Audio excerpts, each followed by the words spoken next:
Jamie's back. Tommy keeps talking about coming back, but it just never happens. Well, we have, not that Tommy could ever be replaced, but we have someone here. Brent Autry is here tonight, making his debut with Ohsweken Speedway. He's going to work with Tommy on the write-ups and doing some PR stuff. So, one more warm body up here in the tower, Greg, that is never going to be the same. Ruined for life. You're welcome. I just saw our drone whipping down the front straightaway. Our drone was one of the caution flags last week. Is that the same drone? I Did believe it survive? so. I believe so. Well, no, it didn't, but it had to be rebuilt. But it's now the bionic drone.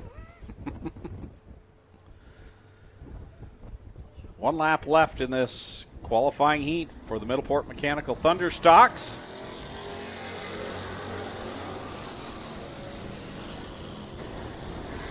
Lampman on the outside. Bring Kyle Wirt with him as they come off of corner number 2. Beagle digging on the bottom. Yeah, Wirt got a big run off of turn number 2. Beagle got a good start down low, but there's just so much bite up top right now.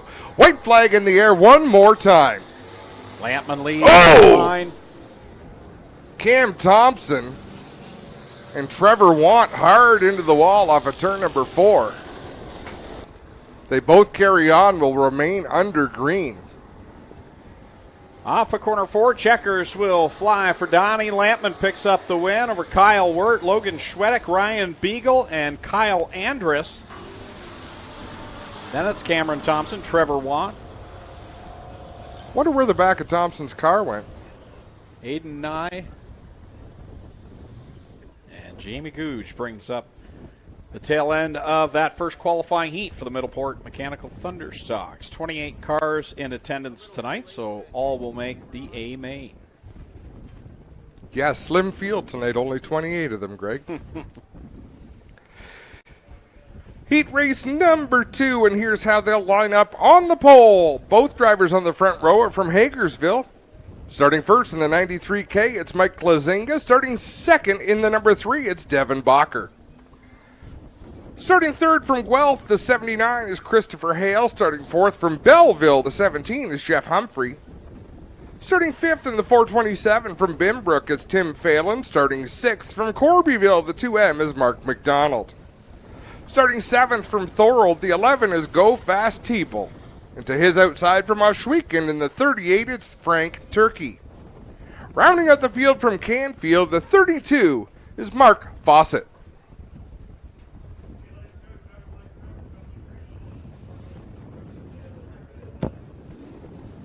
Safety vehicles will get to the infield, and we'll get under the green flag here in a moment. They're just practicing for the one-on-one races later. Green goes up in the air. Klazinga and Bacher head down into corner number 1. Ooh, trouble down into 1. Klazinga straight up towards the pits. That really screwed Humphrey up. He lost a bunch of spots. In fact, he lost all the spots, all the way to the back in that number 17. We stay under green.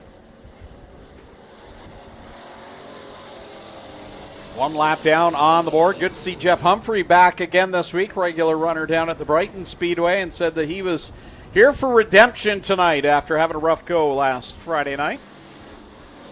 Racing back there with Teeple in the 11 and Phelan in the 427. Gets right back on the proverbial horse and back to the Big O tonight. Feeling some contact right now from Go Fast Teeple.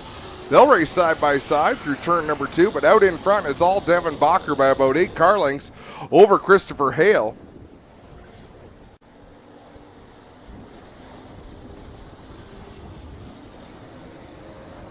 Three on the board, 5 to go in the second qualifier for the Thunderstocks. With Bacher out in front over Hale and Fawcett. McDonald back there in 4th, and it's Humphrey and Teeple running 5th and 6th. Phelan back there in 7th. Cross flags go in the air. Yeah, Humphrey closed in on Teeple and Phelan as though he was going to drive right away, but Teeple keeping pace and Phelan now coming back to fight. But the top 3 have definitely pulled away. Good run for Mark McDonald in that 2M, a relative newcomer. But he's holding his own out there. Running in a solid position. as Bacher continues to lead. That lead has shrunk just a little bit, but as I say that, Hale slides up the track. That'll allow Fawcett to the inside. Fawcett makes a run down into corner number 3. Great shots down there from track side as Fawcett gets a good run through corner number 4, but Hale will hold the spot with 2 laps left to go. I don't know if we can keep on saying that Fawcett is running. Like, how many puns can we make? Let's get a chalkboard on the go. You're such a drip. But white flag in the air for Devin Bacher, and we've got a battle for the lead. 3 cars all together as they take the white flag. One more trip around. Devin Bacher is just looking phenomenal here in 2022. Leads the way off the second corner. Hale got a good run, though. Here he comes down into corner number 3. One final time, Hale taking a run. Fawcett looking to the outside. Devin Bacher looks like he's going to hold on. Is Fawcett? Oh, into the wall goes Fawcett. Hale second, Fawcett third. Teeple fourth, McDonald fifth. And then it's Humphrey and Phelan. So heat race number 2 into the books. Third one coming up for the Middleport Mechanical Thunderstocks here on O'Neill's Farm Equipment and Case IH Night. Great supporters of the Speedway for a very long time. Of course, we see all that beautiful Case IH equipment grooming the racetrack each and every week. And we want to thank them for their support of tonight's races. Third and final qualifying heat. Onto the track, Adam Ross will have the starting lineup.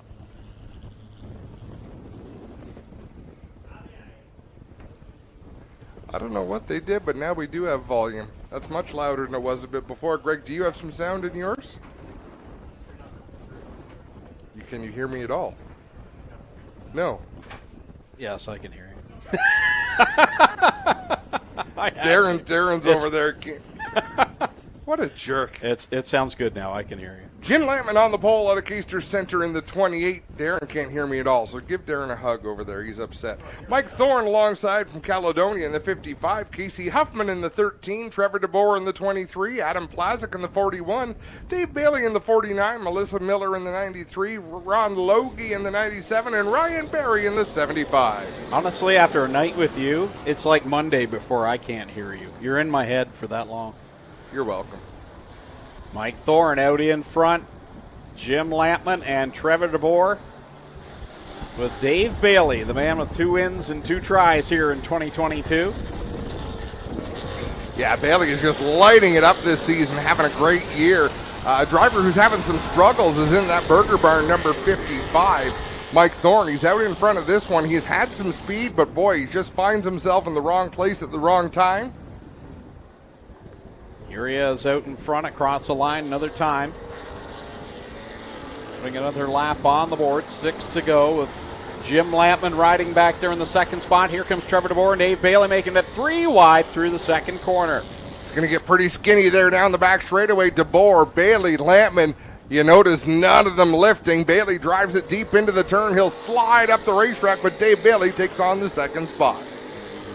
He'll put that Queenston Chevrolet Gibbs Action Sport number 49 into the second position. Trevor DeBoer right behind him. Here comes Ron Logie and Jim Lampman. Now they're in that fight for the 4th spot. And the key to any of this type of racing, almost any form of racing, is exit speed. When your exit speed is good, you're going to have better straightaway speed. Trevor DeBoer could close in on the 49 into the corner to the middle, but once they get to the exit of the corner, that's where Dave Bailey pulls away, and he gains that ground just a little bit all the way down the straightaways. Mike Thorne out in front in the Burger Barn. Petro Plus number 55, Mikey Bobby has had lots of speed, like you said, Adam, last week had his issues there, and the feature event actually ended up being black flag because he forgot about the new official there that was allowing cars on and off the track. He didn't get the go-ahead, and they gave him the black flag. So Mike looking for better luck here this evening in the 55. It's tough when you give old racers new rules. Yep. You know, when you've been around a long time doing it one way. And that's just the way his luck has been this season. White flag is up in the air for Thorne. A clean lap will get him a checkered flag. Dave Bailey bearing down on the driver of the number 55, but he has got a long way to go and just Less than a lap to get there. Thorne halfway down the back stretch now. We'll work it through corner number 3. Bailey will close the gap, but he'd need more time, I think, to get the win. Checkers out. Mikey Bobby picks up the win over to Dave Bailey. And it's Trevor DeBoer, Jim Lampman, Ron Logie, Adam Plazik, and Casey Huffman. And then we've got the 75 machine of Brian Barry and Melissa Miller in the 93. So that concludes qualifying for the Middleport Mechanical Thunderstocks. All 28 cars will qualify for the A main tonight, so no Consi needed here this evening. Yeah, they've trimmed down the program as much as they can, and they've done it by starting a lot of cars in our feature events. Makes it fun for me. I want to see a 28-car spectator race. Just put them all out there. If the track is 10 cars wide, start them 10 vehicles wide and let them go. The Strickland's Brantford Chevrolet Crate Sprint Division Heat Race number 1. On the pole from Dorchester in the 48, it's Andrew Marshall. On the outside from Hagersville, the 14T is Noel Teal. Starting third from Ohsweken in the 77E is Ashton Van Every. Starting fourth from Mossley, the 3S is Austin Rose. Starting fifth, the birthday boy, happy birthday, Rob Neely from Rockwood in the 74. Starting in sixth from Port Colborne, the 5X is Seth Roy. Starting seventh from Ancaster, the 51 is Trevor Young. Starting eighth in the 12 Double D from Freelton, it's Darren Dryden. Starting ninth from Thamesford, the 7 is Eric Gledhill. Rounding out the field from London in the 7W, it's Caleb Wood.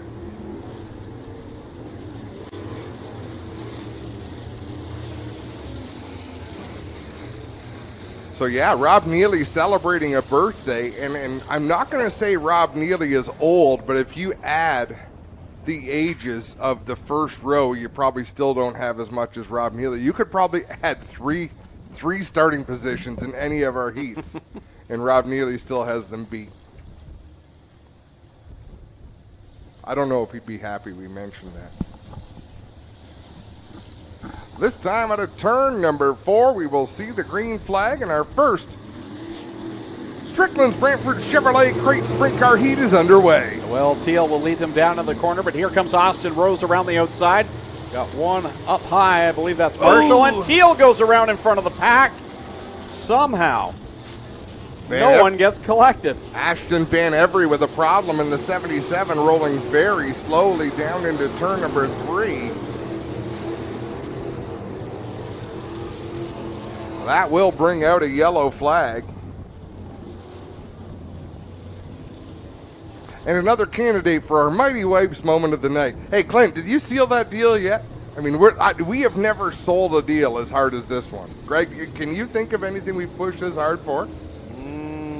Except maybe the beef jerky. Yeah, that's... and I forgot to mention them tonight. Western Survivor beef jerky here tonight, but... Well, the Mighty Wipes folks are here. They were walking around the pits today meeting all the drivers, said they did some amazing business, so sure, if you want to make it the Mighty Wipes moment of the night, we can do it. We're going to need some... Wow, and if you see that replay, Clint, you're going to realize what we've got some great... we're going to have to promote this on our social media, so we might have to ask Spencer to grab some clips from some of these so we can put them up for the fans to enjoy, because I really think that we get a lot of views. Greg, look at this replay. I think the other view was a little bit better, but you still get the idea. If those were mini stocks and that happened, that would be crazy. But the fact that they're sprint cars, my goodness. The key is going to be we're going to have to pick a moment of the night. We can't just keep talking about nominees. So. Oh, that's up to the fans. Oh, okay. I think everyone is a winner, Greg. Our Mighty Wipes participation ribbons. Give the major wipe. Adam will be by the pit area.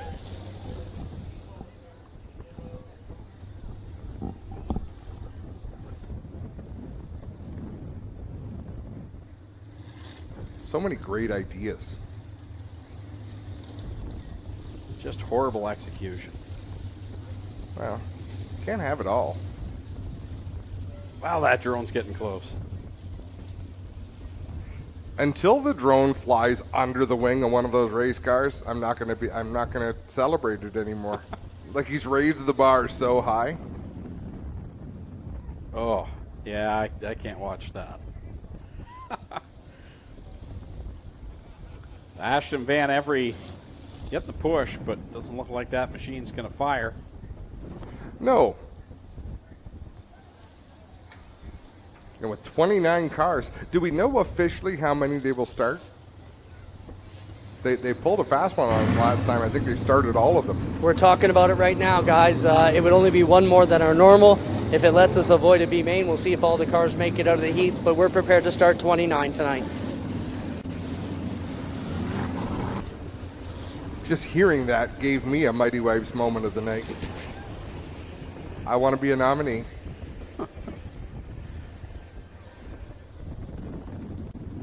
On that note, let's go back racing. Let's do that. Austin Rose in the 3S.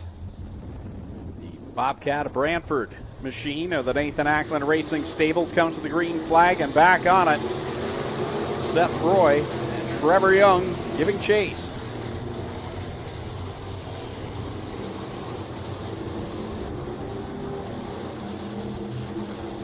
Field stays in that order for the first half lap. Now Darren Dryden to the outside, down into turn number 3. He'll pick up a spot on Trevor Young. Look to the inside of Gledhill.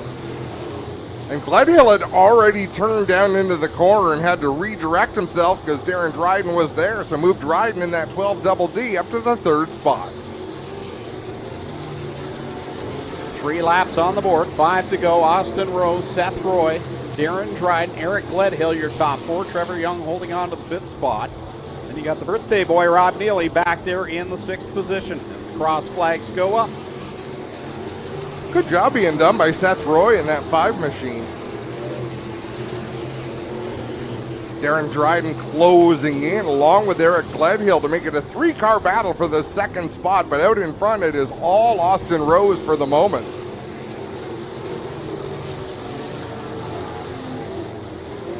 Rose down the back stretch. Here comes Darren Dryden looking for that 2nd position to the inside. Roy has the door closed off the 2nd corner.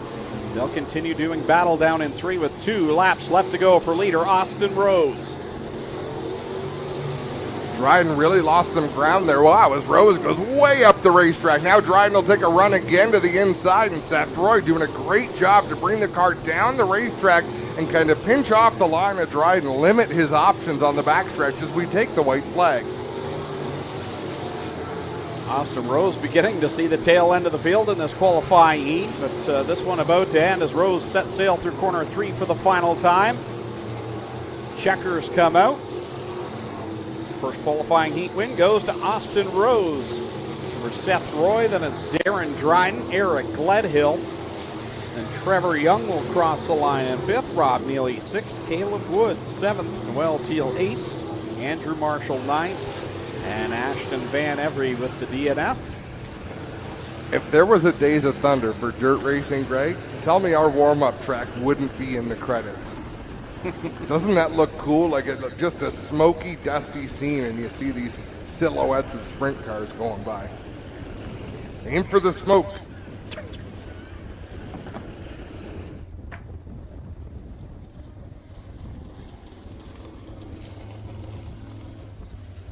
Austin Rose has been very impressive since moving up to the crate sprints. He's taken his turn in the micros, and now up to the crate sprints, and Nathan Ackland Racing has a young star in the stables here with Austin Rose in the 3S. 2nd qualifier out onto the racetrack, Adam. Here's how they're going to line up on the pole. From Ohsweken, the 9C is Brian Nanakoke. On the outside of the front row from Brantford, the 49L is Lucas Smith. Starting 3rd from Waynfleet in the BS39 is Brett Stratford. Starting 4th in the 99 from Ohsweken is Joshua Hill. Starting 5th from St. Thomas, the 4 is Jesse Costa. Starting 6th in the 45 from Thamesford, it's Curtis Gartley.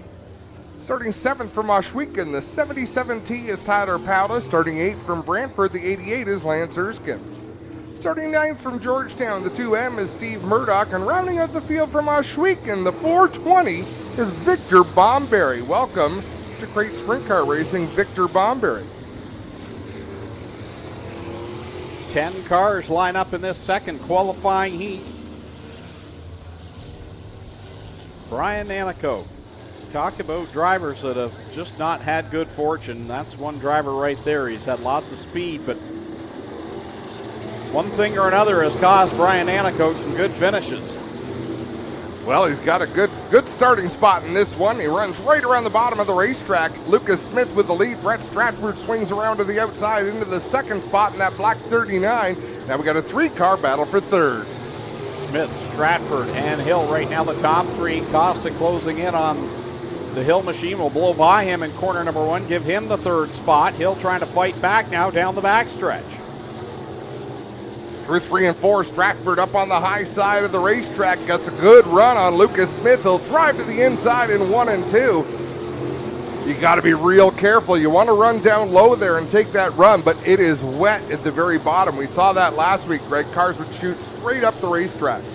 Comes Lucas Smith to the extreme outside line, and Stratford will take the spot away at the line. Here comes Smith back down to the bottom. Stratford will work it through that middle lane to the top side of corner number 2. Jesse Costa closing in. He wants those two to battle just a little bit more. The driver from St. Thomas is up to third, but I don't know if he's quick enough compared to those two front runners to really get up there and contend. Brett Stratford now with the lead is pulled away from Lucas Smith. Stratford across the line with complete lap number 5. 3 to go here in the second qualifying heat of the night for the Strickland's Brantford Chevrolet Crate Sprint Car Division.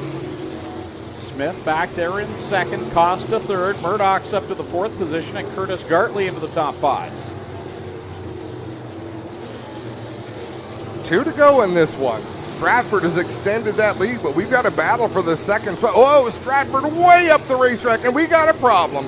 Jesse Costa goes around, keeps that car fired and running, loses 1 spot. Oh, Curtis Gartley had to slow up. Some gentleman racing there as Curtis Gartley really gets off the throttle to allow Jesse Costa to take back off again. It costed him a lot of time. We were able to stay green through all of that, and off of corner number 4 comes Brett Stratford. He'll pick up the win in heat race number 2 over Lucas Smith. Steve Murdoch will cross the line in 3rd. Then it's Jesse Costa 4th. After all that, loses 1 spot. Curtis Gartley 5th, Joshua Hill 6th, 7th will be Tyler Powless, 8th Brian Nanico, 9th Lance Erskine, and 10th Victor Bomberry. Interesting track conditions tonight, especially down in 1 and 2, Greg. The way that wind is blowing, it is really going to affect the racetrack in 1 and 2. Turn 3 might not be as affected because the wind will kind of blow right over top of that. But turn 1, there's going to be completely different ends for these drivers tonight. Heat race number 3 comes onto the racetrack. Your pole sitter will drive the number 14 from Thamesford. It's Larry Gladhill. Alongside him, making his first start here this season from Stony Creek, the 24A is AJ Lewis. Starting 3rd from Woodstock, the 29W is Tyler Ward. Starting 4th from Ohsweken, the 28 is Jordan Hill. Starting 5th from Rockwood, the 94 is Ryan Fraser. Starting 6th from Kitchener, the 2 is Travis Hofstetter. Starting 7th from Six Nations, the MK8 is Matthew Hill. Starting 8th from Waterloo, the 19D, Alan Downey. And rounding out the field, it's the Iceman. From Six Nations in the 20, it's Johnny Miller.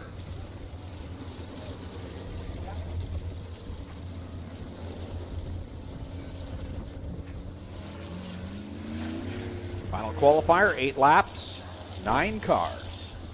The Strickland Brantford Chevrolet Crate Sprint Car Division. Don't forget, next Friday night, June the 24th, Gales Auto Aftermarket presents all of our 4 regular divisions, and it's the Gales Cash Blast 50 for the Thunderstocks. $2,000 to win for them. That's a big night for the Thunderstocks, all thanks to Gales Auto Aftermarket. Greg, I got some bad news for you.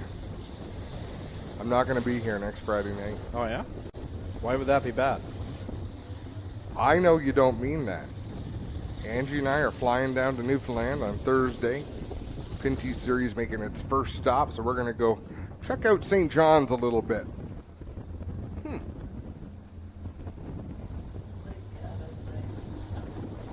that's a shame. Coming to the green flag. Final crate sprint qualifier.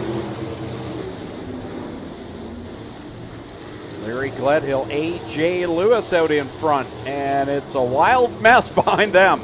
There is just no bite on the outside of turn 1 as they drive into the corner. Whoa, close quarters coming off of turn number 4. Gledhill and A.J. Lewis. A little bit of give, a little bit of take, a little bit of juking and jiving, but they all made it through. How about Ryan Fraser in that 94? He's looking sporty out there in that white machine running in the 4th spot. Works down to the inside off of corner number 4. Larry Gledhill continues to lead over A.J. Lewis. Here comes Jordan Hill working that Club 54, number 28. Lewis side by side for the lead. Down into 3 and 4, wheel to wheel they go, and look at this. We're about to be 3 wide. Nope, they thought better of it. But Jordan Hill wants to. Little bobble down there on the low side by A.J. Lewis, trying to run it right close to the wall. He'll get a good run here off of corner 4 at the line. Cross flags up in the air, 4 in, 4 to go for Larry Gledhill. Jordan Hill riding right behind these top 2. He's using that outside line. So is Ryan Fraser and Alan Downey now in the top 5. Yeah, Downey closing in as well. Started deep in this field, but at the front it continues to be Gledhill. A.J. Lewis can get close. He hasn't found a line that really suits his needs. He drives down to the bottom again in 1 and 2. He clears the Gledhill machine. Can he come up in front? No. A.J. Lewis, your leader down in corner number 3 as they work it off the corner. 2 laps left to go for the driver of the instant insulation, number 24. We've got some drivers out there with their wing tipped all the way up for traction. A.J. Lewis, that thing is still pretty flat for the driver in the number 24. As he drives away down through 3 and 4, he'll see the white flag in the air for 1 more lap to go. The battle is on for 2nd, 3rd, and 4th. And Ryan Fraser trying to close the gap on Larry Gledhill. Down in corner number 1, he's got Jordan Hill and Alan Downey right behind him. Good 4-car fight, but out in front it's all A.J. Lewis as he's going to work off the corner, and he is going to pick up the win. Contact between our 2nd and 3rd place cars. Fraser edges out Gledhill, Jordan Hill right behind, and boy, oh boy. Alan Downey 5th. Travis Hostetter back there in the 6th spot. Tyler Ward 7th. 8th, Matt Hill. And 9th, Johnny Miller. If we got a look at that, I'd like to see it again. Greg, we have too many nominees. Every race we're experiencing this. But that battle for the 2nd spot through turn number 4, have a look at this. It looked to me like there was contact. Oh, yeah. And that's not insignificant. Up over the right rear. Yeah, nothing bad ever happens like that, right? Easy peasy. That'll do it for Strickland's Brantford Chevrolet Crate Sprint Car Qualified. HRW Automotive Mini Stocks, 30 cars here tonight, 3 qualifying heats. Going from the pole in heat race number 1 from Hagersville. In car number 2, it'll be Matt Newell alongside from New Hamburg in the 21H, Ryan Hiller.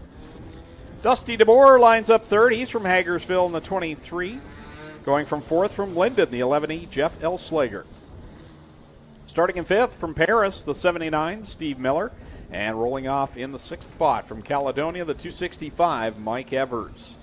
Going from 7th, Caister Center, 10X's Josh Robertson as Adam takes a nice big swig. I thought I was drowning there for a second. Ashton Dickey in the 1A from Brantford rolls off 8th. John Lubeck in the 14L from Port Colborne. He'll start 9th. And Max Cheechak back tonight. He's from Dunnville in the 24. He'll go from 10th. Sorry, I couldn't let that go out. Is that Rodney Rutherford? No, I was trying to be a little bit obnoxious, and then it was even more so, and then I almost laughed and ruined it all.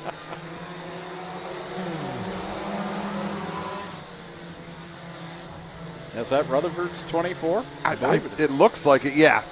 That's what it is in transponder timing. And if it says so on the interwebs, it's got to be true. Ryan Hiller out in front. Matt Newell down on the inside line. The pole sitter loses that spot as Jeff Elslager now will work to the outside of him and take over 2nd. Wow. Elsinger all sorts of loose. That allows DeBoer to close in, but he's really got nowhere to go. So they race down the back straightaway, 3 cars vying for that second position. To the wall goes Elsinger, holds on to it. Newell has the advantage at the line for the second spot. Here comes Dusty DeBoer in the 23. He's going to make it a 3-car fight as we got a pileup at the back. Ashton Dickey and Steve Miller collide. And that was a perfect T-bone, and Steve Miller comes to rest, pointing down the hill, driver's door exposed to the field.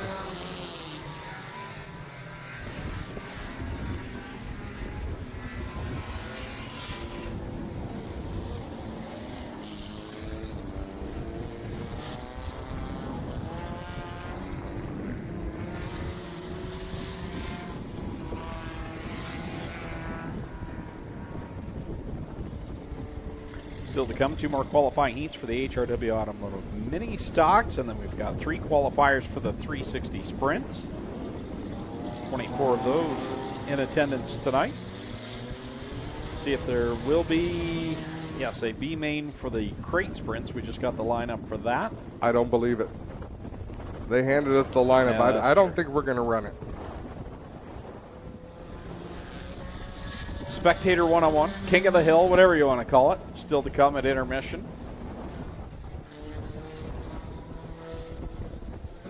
That was far more discreet.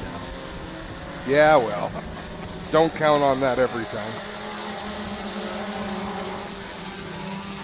Back at it, Ryan Hiller out in front. They're 4 wide behind Elsinger for third. Elsinger still holding them off down into turn number 3, but they are using every inch of real estate to battle for the third spot. If only these cars had rear view mirrors, his eyeballs would be absolutely huge. Well, that indeed is Max Chichok in the 24. Rodney Rutherford's 24. Good run for him up to the 3rd position.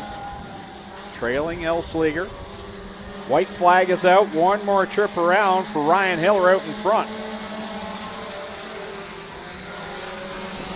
Hiller holding a pretty wheel right now as Lubeck has a problem there in 1 and 2, slides up the racetrack. Down into 3 and 4 for the final time. Hiller leads the way by about 5 car lengths. Checkered flag is in the air, and he's going to take the win. Elsinger for 2nd, 3rd to Chichok, 4th DeBoer, 5th to Newell, then it's Lubeck, Amy Malik, Ashton Dickey, Mike Evers, and Steve Miller. So yeah, the transponder says Rodney Rutherford, but the My Race Pass, which is actually what they update when the drivers show up, I would guess that's probably right. DJ Darren's got his credit card out. What are you buying? A substitute announcer for next Friday night? Maybe Tommy will be here. He keeps promising he's coming. So it's Christmas. Yeah. Well, this is now officially the farthest Rob Twitchett has made it this season in the 69 machine, Greg. He saw the white flag on the pace lap. All right, lineup for heat race number 2. Tim DeBoer on the pole. He's from York in car number 9. Rob Twitchett out of Dundas in the 69 rolls off 2nd. Scott Simpson out of Trenton in the 01S will be 3rd. Mike Giberson, he's in the Mustang tonight, the 11. He's from Caledonia rolling off 4th. 5th, Nick Erskine in the 64 from Brantford. And it's Christopher French in the number 54 from Stratford rolling off 6th. 7th, Eric York out of Smithville in the 51. Tristan De Silva from Waterdown in the 01. And then it's Mike Sarantakos out of Smithville in the 6X. And Wade Thorne in the 4 from Waterford, starting in the 10th spot as, wow, what a pack down the backstretch. Big run from the back of the field by a couple of drivers, Tristan De Silva, French being a couple of them. They just charged up through the pack to race their way into the top 5. 1 lap on the board. Out in front, it's Tim DeBoer in the number 9 over Nick Erskine, Eric York, who Jim Clark mentioned to me was the 2021 Autumn Colors Mini Stock winner on the asphalt. He's won that race a couple of times up there, has Eric York. He's been very strong here on the dirt in that 51 machine. Problems for the number 4, Wade Thorne.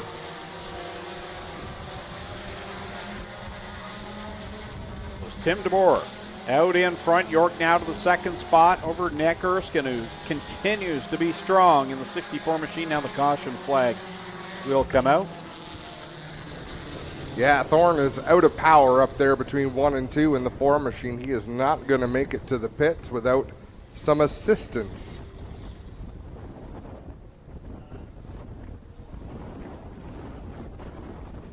Oh, I spoke too soon. Rob Twitchett. Oh, way to be. You said you weren't even going to say his name this year. That was only opening night, and we called him Half Pint, and that didn't help. Oh. So he's been really frustrated with the power plant in that number 69.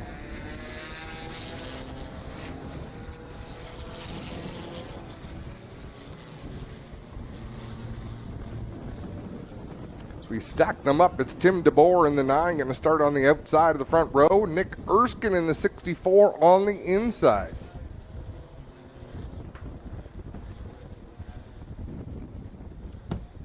That Eric York and Tristan De Silva in row 2. So De Silva coming from the back in this one.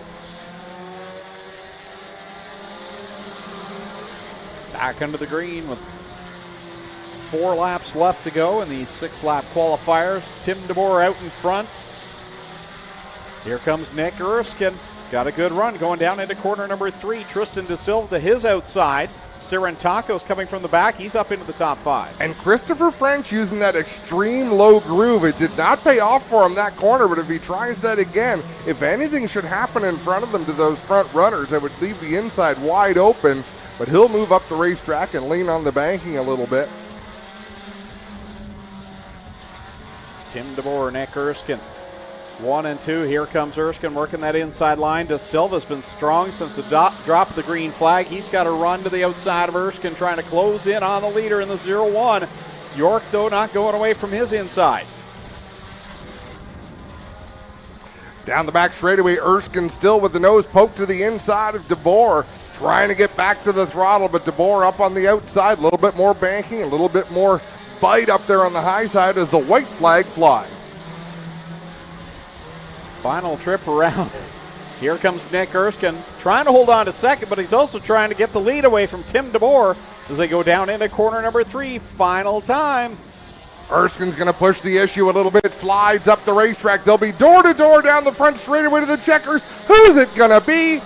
Nick Erskine. It looked to me like Erskine got the win according to timing and scoring. Tim DeBoer got the win by 14 thousandths of a second. And here's one we talked about this winter on our weekly talk show, Race Rivals, and I called BS, Greg, because I said the car that you can see cross the finish line first is the car that won. And they said, no, you go by electronic timing and scoring. And I disagreed, Greg. I said, if you're standing at the start-finish line, look at this, look at this. Here we go on the camera.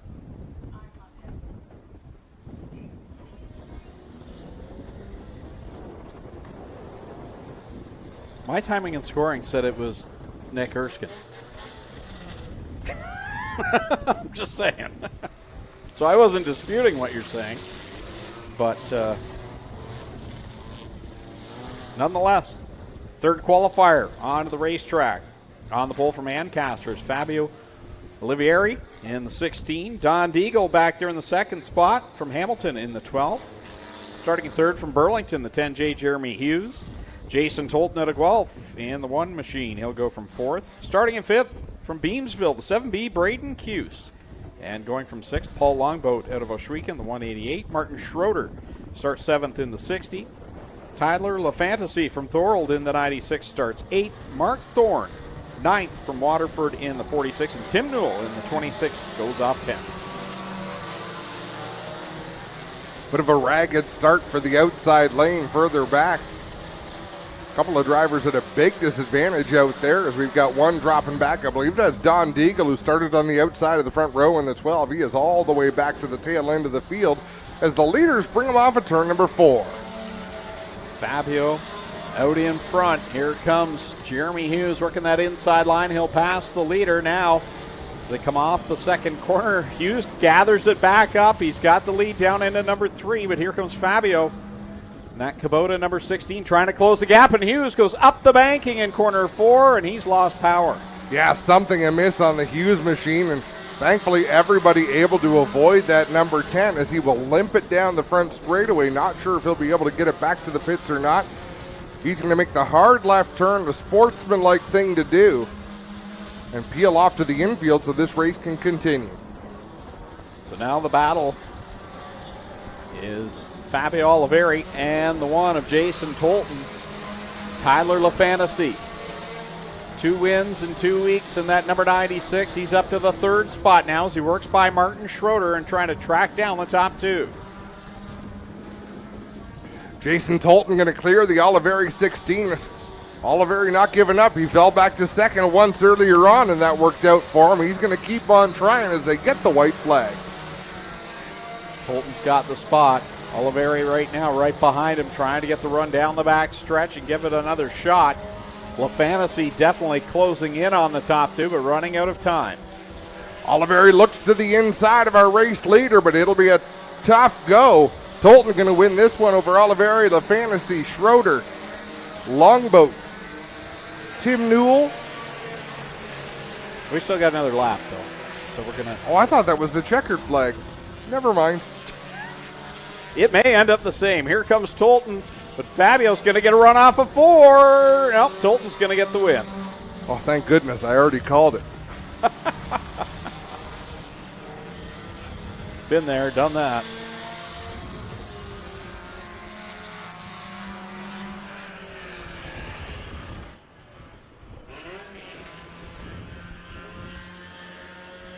Plenty of viewers from around the globe here tonight on GeForce TV. Seen Central Florida, Texas.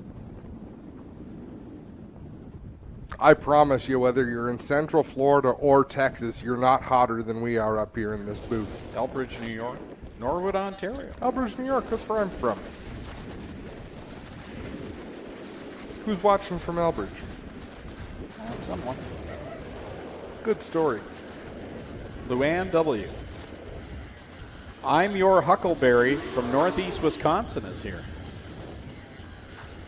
I was thinking about that. Michigan, Indiana. When we watched Top Gun Maverick and Val Kilmer was in that movie and he was real sickly. I thought, boy, that's just like when he played, was it Wyatt Earp? No, Doc Holliday.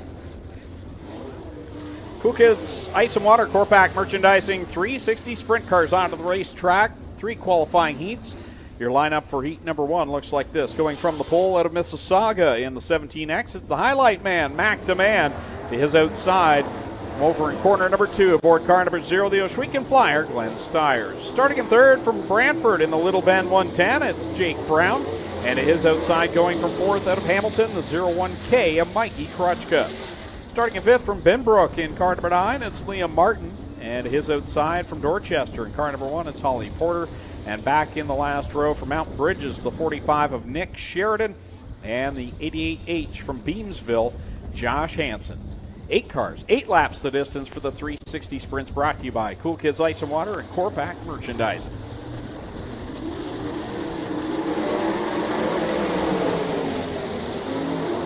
Down they go into corner number 1. Glenn Stiers rips around the outside in corner number 2, gets by Mac Demand.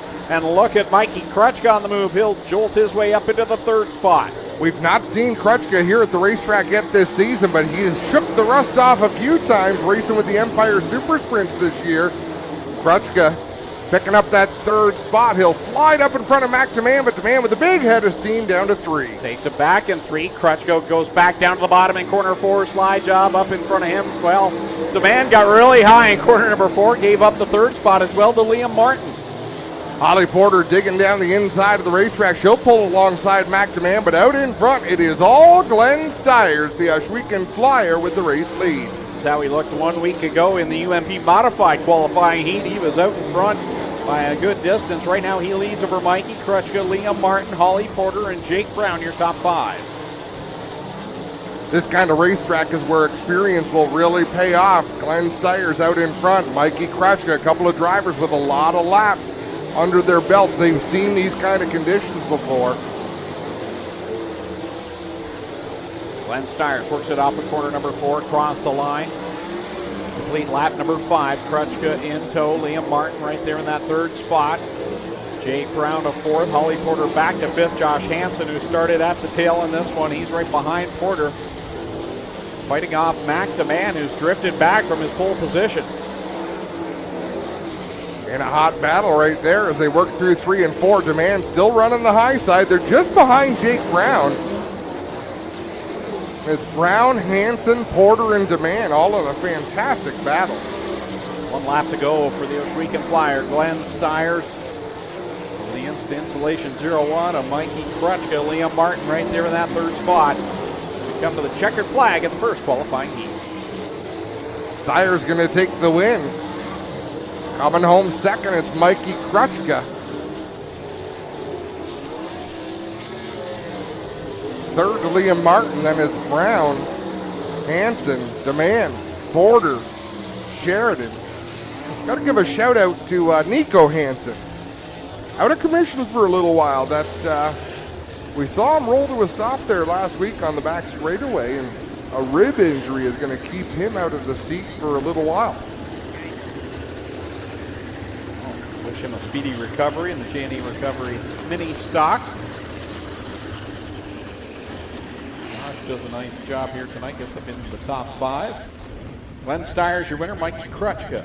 First time we've seen him in the 01K this year. Of course, he's driving for Stelter Racing down stateside, as Adam mentioned earlier, the 36 machine. And Spencer, if you're listening, let's go quick fire it up in this second qualifier for the sprint cars today. Starting on the pole for heat number 2, out of Burlington, the 46C, that'll be Ryan Coniam. To the outside from Tonawanda, New York, the 7NY, it'll be Matt Farnham. Pulling off 3rd from Brantford. In car number 10 is Downtown. Mitch Brown alongside of him from Caister Center in the 11, Jamie Turner. Starting in 5th from Scotland in the 87X, it'll be Sean Evans. And going from 6th from Dunville in the 91, Ryan Turner. Going from 7th out of St. Catharines in the 46, Kevin Pauls. And in the 8th starting position from Fenwick, 14H, the Red Rocket, Jim Hoopinen.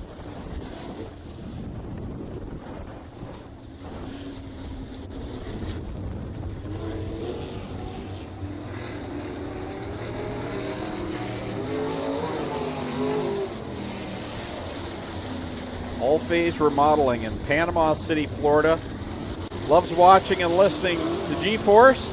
Says, by the way, feels 106 degrees here. I can't imagine you in 106 degree weather, Adam.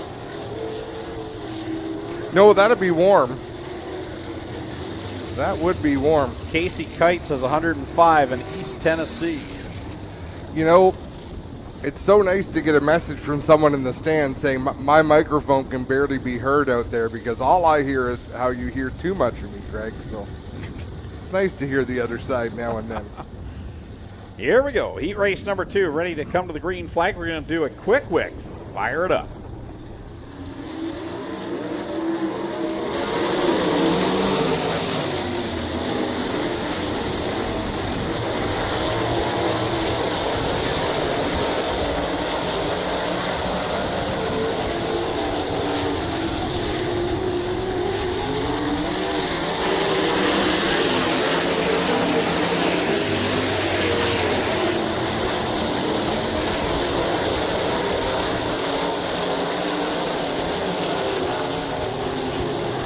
Sounds of Ohsweken Speedway here in the second qualifying heat of the night for the 360 Sprint Cars, brought to you by Cool Kids Ice and Water and Core Pack Merchandising.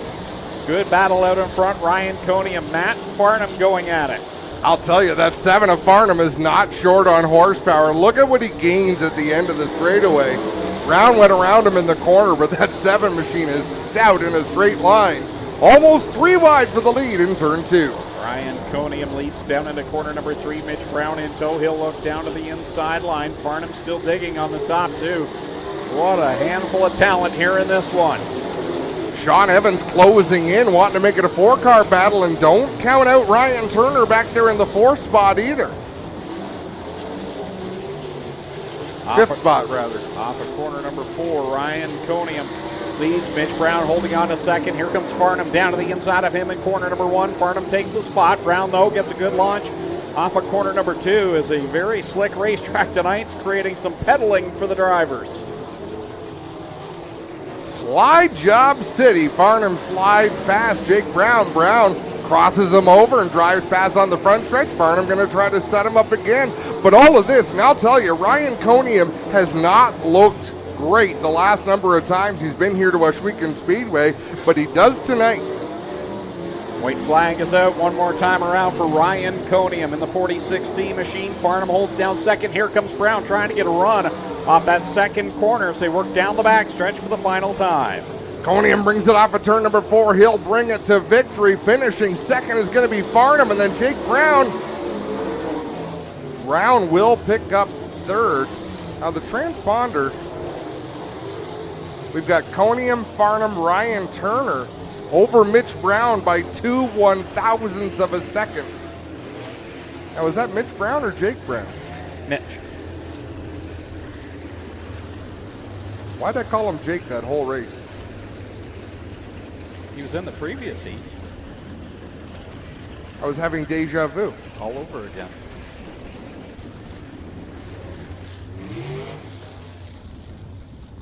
Well, good job for Ryan Conium. As I was mentioning, he has struggled the last couple of times he's been here to Ohsweken. It's been a number of years because of the pandemic, but he has his stuff sorted out tonight. He looked good out there.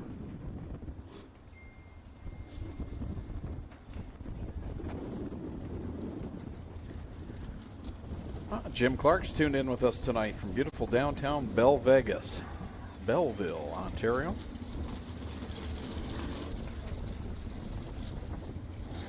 Not to be confused with Brock Vegas, Brockville. Third and final qualifying heat onto the racetrack for the Cool Kids Ice and Water Core Pack Merchandising Sprint Cars. Bailey Hurd on the pole from Niagara Falls in car number 70. Travis Cunningham from Grimsby in car number 90 will roll off in second.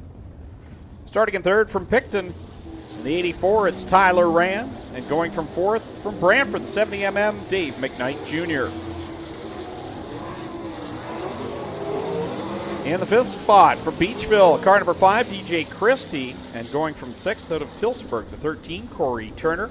Starting seventh from Ohsweken, the 68 of Aaron Turkey. And going from eighth from Port Colborne, the 5D of Jacob Dykstra. There was some serious talent here tonight in the 360 sprint cars from top to bottom, all three heats. Here we go, heat race number 3 is underway.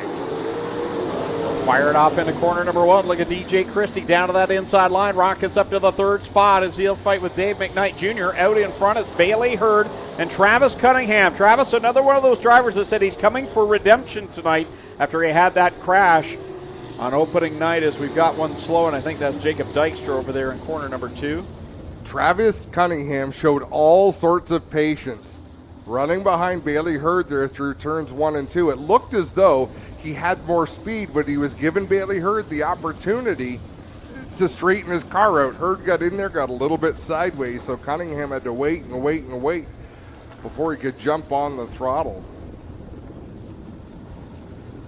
Jacob's out of the car having a look at the 5D, something on the left front.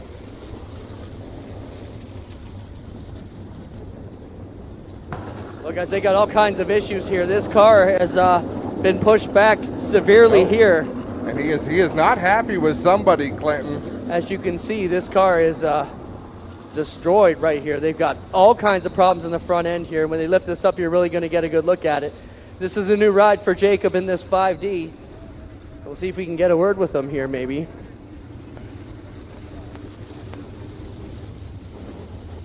Jake, what's the story here on this ride? What happened?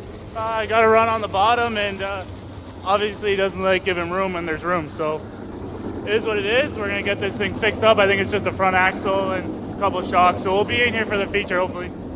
All right, so they're already assessing the damage, guys. Jacob Dykstra says they should be able to get this one fixed. But you see how far that left front is pushed back, guys. And most of this stuff is bolt-on stuff, but the problem is going to be the frame.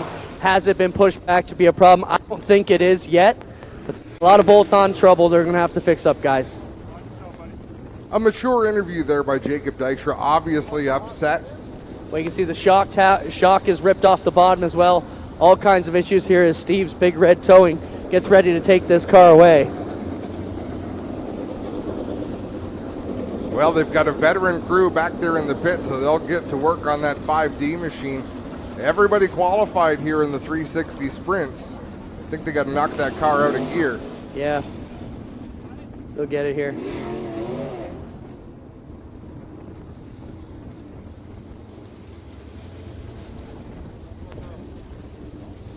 Not out yet.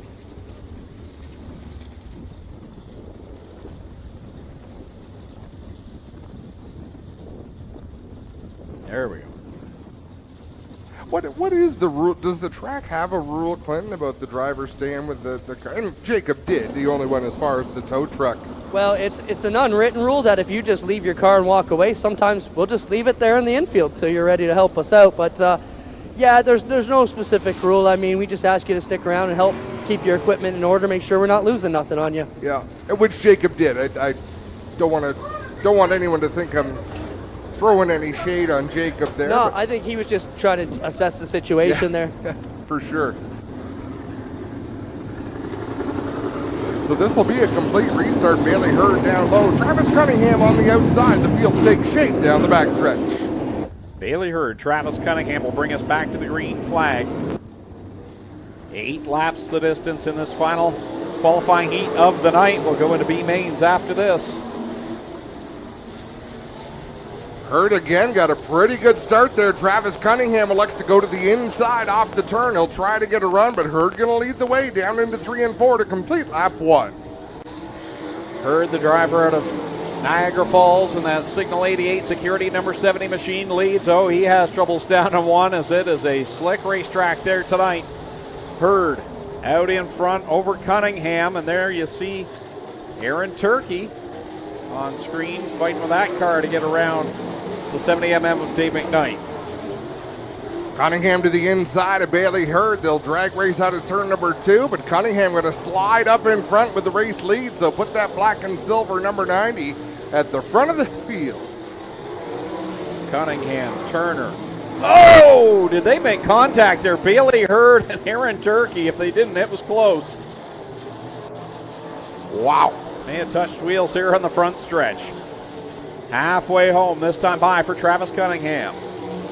Cunningham out in front of Corey Turner by about 10 car lengths, the same distance back again to Aaron Turkey, but he might have put it into an extra gear there. That 68 really closed in on the 13 down into turn 1.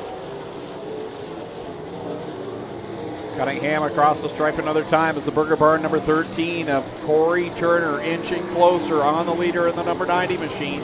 Turkey behind him in third. Now it's Bailey Hurd and DJ Christie going at it, 2 young guns. 2 laps to go for Travis Cunningham.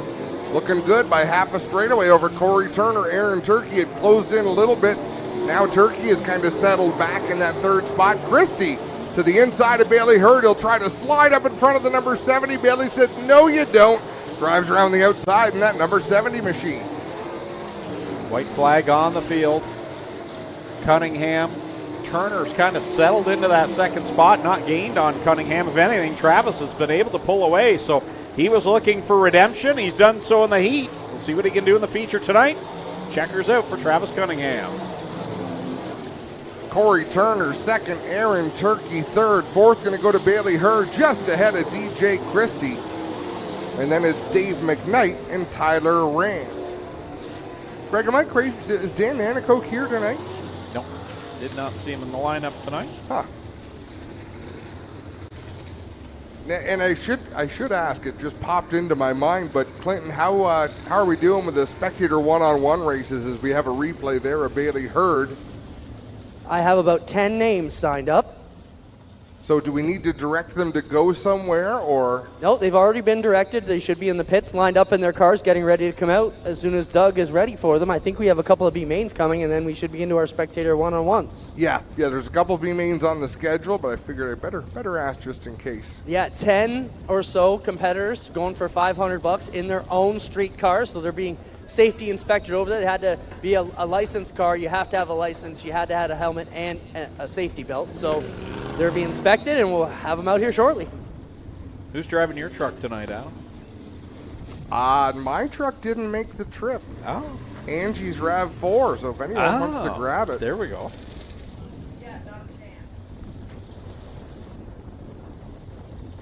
So here's how they'll line up for the Strickland's Brantford Chevrolet Crate Sprint B main. On the pole from Hagersville, this is how they are scheduled to go out, not necessarily who made it out, but scheduled to go off on the pole. The 14T from Hagersville's Noel Teal. Starting second from Ohsweken, the 9C, is Brian Nanakoke. Starting third from Six Nations, the MK8, is Matthew Hill. Starting fourth from Dorchester, the 48, is Andrew Marshall. Starting fifth from Brantford, the 88, is Lance Erskine. Starting sixth from Six Nations in the 20, it's Johnny Miller. Rounding out the field from Ohsweken, the 77E, is Ashton Van Every. And alongside from Ohsweken, the 420, is Victor Bomberry.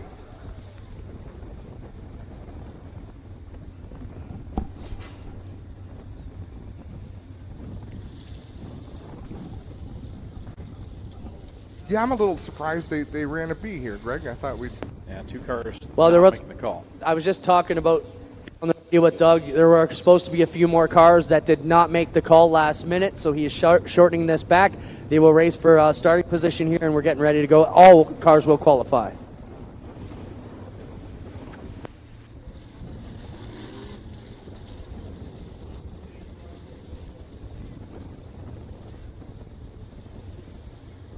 And I think we're giving courtesy laps to a car that just fired coming onto the racetrack now in turn number 3. We'll give a welcome once again. The silhouette you see up there in turn 3, the bravest man in Ohsweken, is Brian Hallowell. Although from that side they can see him. The sun is in the right direction to see the official. Andrew Marshall makes the call. White flag being displayed next time around. We'll get at this B main with all cars qualifying for the Strickland Brantford Chevrolet Crate Sprint Car Division.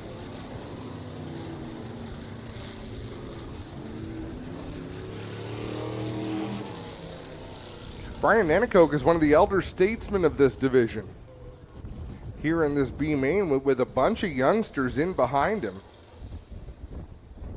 Not all of them are youngsters, but some of them are.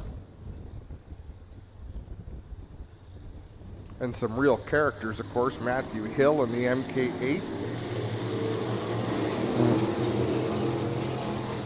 Green flag is out. We will go 8 laps in this B main. Valuable seat time for some of these drivers that don't have a lot of laps, like newcomer Victor Bomberry tonight, Andrew Marshall as well. And for any of these drivers, I mean, seat time, and anytime you can get out there, 8 laps is valuable. Well, and let's talk about Victor Bomberry a little bit in that 420 machine. He's been involved with the Speedway a lot of years, and I can see right now he's doing exactly what he did in the heat. And I'll tell you why I like it. He's driving the car really hard. He did it in the heat, and the car would slide right up to the outside, but it wouldn't keep him from doing it lap after lap. And here we are in the B main. He did the same thing last lap. He's driving it hard down into the corner, lets it slide all the way up the banking. Every time he does that, he's learning. If you underdrive the car, it's hard to learn. You don't know where the limits are, but I really like what he's up to out there right now. And he's got the luxury of knowing that he's in the A main tonight, so great chance for him to see where the edge is, and he's right up against it there in corner number 2 as we see the battle right now with Johnny Miller, Noel Teal, and the 88 machine is that? Yeah, Lance Erskine. So these are 3 drivers who probably raced together on the little track out behind the Speedway in the micro sprints. Yep. All 3 of them are graduates of that program. Lance Erskine sweeps to the outside of Johnny Miller. He'll clear both of them on the front straightaway. Oh, Victor Bomberry found his limits. Up in corner 4 and slams the wall. Keeps the foot in the throttle. And now we'll bring out the caution flag. He was up there for a long time. How did he keep the car running? I'm not sure. And clearly you can see he hit the wall with his top wing. He's motioning. I want to push. Let's go. That's a pretty solid hit there up in corner 4. Yeah, I hope he's motioning for a push and not for help, but let's see as the crew comes over. I think I can hear him. Who put that wall there?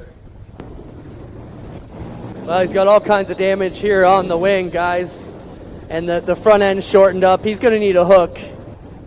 It looked to me like he was waving them for a push start, Clint. he wanted to keep it going, but I don't know if you can see the front end here. All kinds of broken parts here on the Bomberry machine. We'll get Victor out here and get a talk with him. Best friend of Jordan Hill here. So Jordan Hill and the guys are getting him going. We'll give you a good look at the car here. Holy crap! Well, Victor, how did the car? Sorry, Adam. Victor, when you get into trouble, you're supposed to let off. You just kept going out there. How are you enjoying your first night here, Ohsweken? I absolutely love it. Right on, Victor. He'll be happy here, guys. And as you said, Adam, he's learning the quick way, giving it all he's got to try and find the limit. And I think he found the limit here on the outside of turn number 4.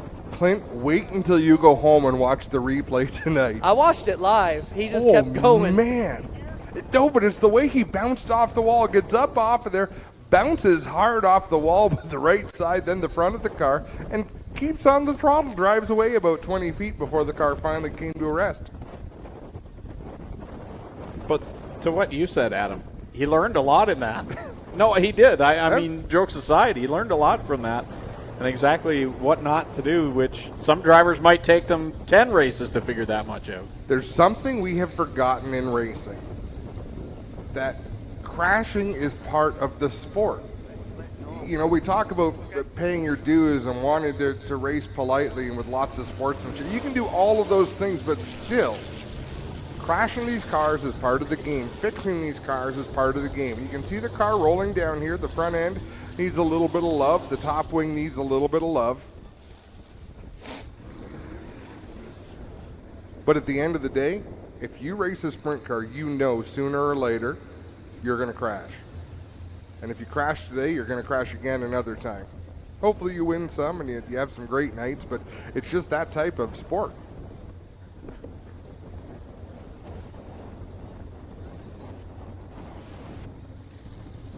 So 3 laps to go here in this B main for the crate sprints, and then we have a B main still to come for the mini stocks. So we have 30 mini stocks here tonight.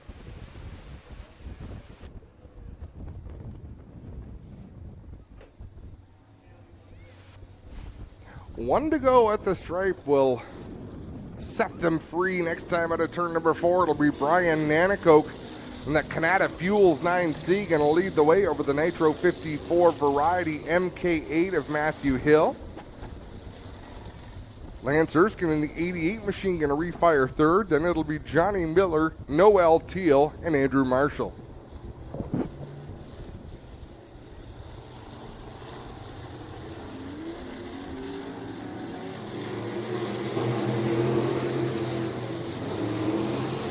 Back into the green, Brian Nanakoke. Here comes Matt Hill to the outside in that MK8 machine as they go into corner number 3. It'll be 2 laps to go this time by. Hill with a good move to the outside in 4. You know, you want to see them take it easy because they all qualify, but at the same time, at the end of this race, there's a checkered flag, and every race car driver wants to get to the checkered flag first. So Matthew Hill out in front, pulling away from Brian Nanakoke. Lance Erskine trying to size up the driver of the 9 machine. He'll sweep to the outside in 3 and 4 as the field takes the white.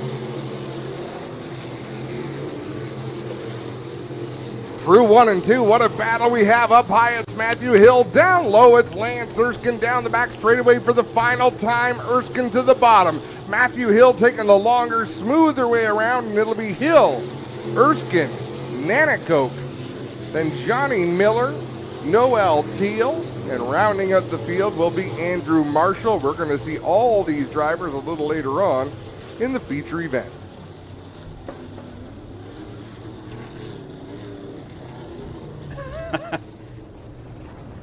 Red, who's watching us, says the announcers need wind guards on their microphones. Lots of wind noise. Well, I'll apologize. I've been turning the mute switch on and off for this other headset that we're not using tonight, and mine's been wide open all night. So. Oh.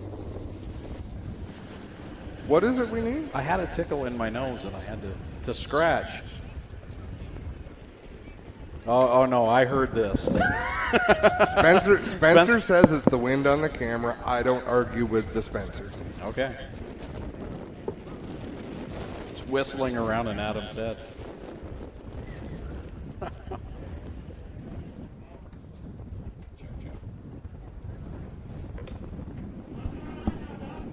So, well, looks like we are intermission. So no B main for the mini stocks. It's after intermission. Oh, they're throwing all sorts of curveballs. So we're at intermission now. So we'll get ready for the Spectator one-on-ones, and we will go to break and back here on G-Force TV from Ohsweken Speedway.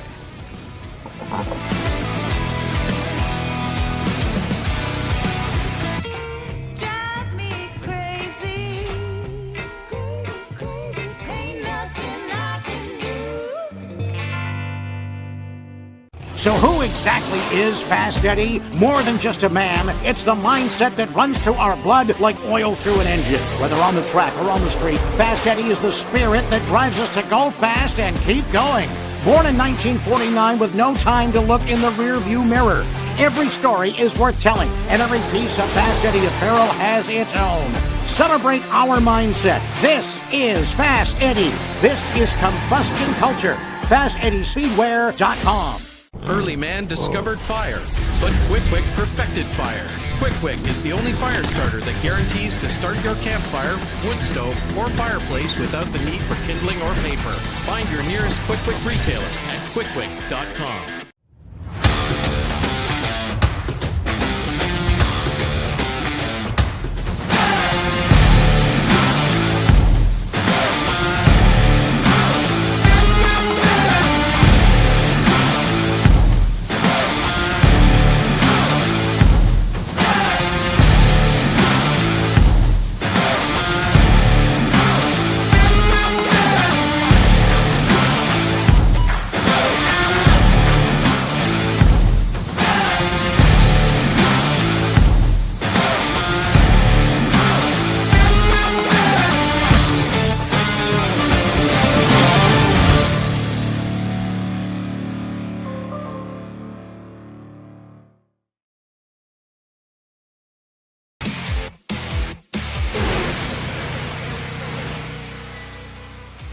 I've always had the spirit that I wanted to invent something new, and so when we got into clothing, I got immersed into it, and the only way that you really understand how to build clothing is to become a pattern maker.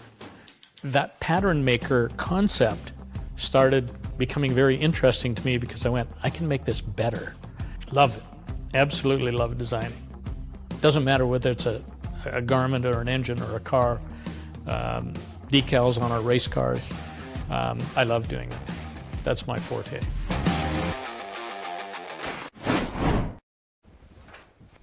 Back live at Ohsweken Speedway on O'Neill's Farm Equipment, Case IH night. Friday night excitement, and there you see the cars are lined up and ready to go for the Spectator one-on-one race. All right, here we go. Bobby Tolton in a Toyota Echo. How about it for the red car? And down here, in the other side, another racer, Jillian Hills, in a Smart 4-2. Are you ready? We got the flagger up there. You're watching the lights, okay? Watching the lights. And the lights on the fence. Doug has control. Give it, Doug. Bobby Tolton gets it into gear early, and he will make his way around. This is for $500. Winner will stay. Bobby Tolton used to use that high line in his mini stock, guys. This looks far easier than the foot race. That was tiring just to watch. Yeah. So Bobby Tolton come around. Looks like he's got the smart car in hand. Bobby Tolton will grab the win in round number 1. Next 2 on the line. Oh, we're getting serious now. And folks, pick your favorites now. Have a look on that infield. Max Chichok here in a GMC Denali. And here in the other one, we've got Norman in a Dodge van. All right, watch for the lights.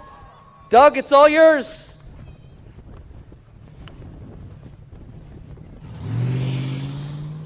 Now, Norman, he's been around here, a long-time fan. Max Chichok, He's raced a lot of stuff. And if anybody's going to put this Denali on its side, I bet it's Max Chichok. Man, he's humming down the backstretch. Yeah. He knows he's got to turn, right? Yeah, that thing's got some giddy up. And he'll get it done here. Max Chichok will win. Loser can head back to the pits. Next two, here we go.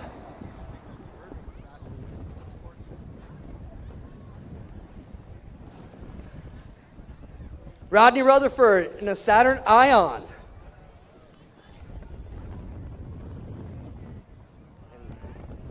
Logan Jonas in a Silverado. All right, it's on the lights. Doug's going to turn the lights on, and it's all yours.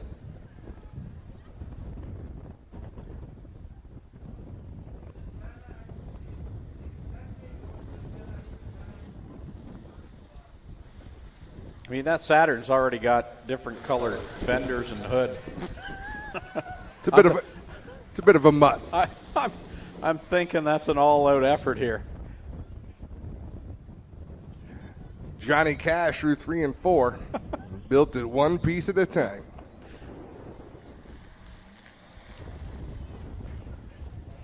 Okay, I didn't think that one was going to happen. Nope, didn't see that coming. Wow, racer versus pickup truck. Yeah. Hell yeah. Norman is done here. He's heading out back to the pits. We'll take the next two. Leo Labarera in a Jeep Patriot. I probably messed that up. No, didn't I? you know what? Was it close? You said it better than Gary Calling ever has. Leo LaBarbera. Here we go. And Jeremy Dungy in an HHR. Lights. Camera. Action. It's green. Go. They both looked at each other. You gonna go? Maybe I should go. I don't know. LaBarbera is a pure stock racer from down at Flamborough Speedway. We got a lot of them here. You know, Tolton, Chichok. And I'll tell you, he's an Rutherford? imposing figure, Clinton. I think. These are just the eliminations. Wait till we get to the money laps coming up here in just a moment. Hopefully you're enjoying this. $500 in the fan. Spectator one-on-one races here. And that'll be it. Leo smoked him there. That Jeep performed a lot better than I thought it would. All right. Oh, great. Okay, so we have a push truck with a tow rig on the back, which we just paid to build. So I don't know who's getting fired for this, but someone's going to get their butt kicked when I get back to the pit area. And one of our safety crew guys. All right, you guys are not eligible for the 500, but have fun. And Sid just jumped the start. He didn't wait for the green. All right. Do we have any competitors left? Clint, I wouldn't line up the next two yet because there's going to be a couple incoming.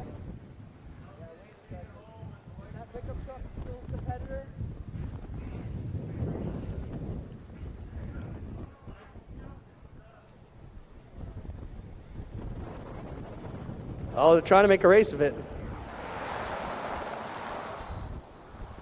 All right, next two.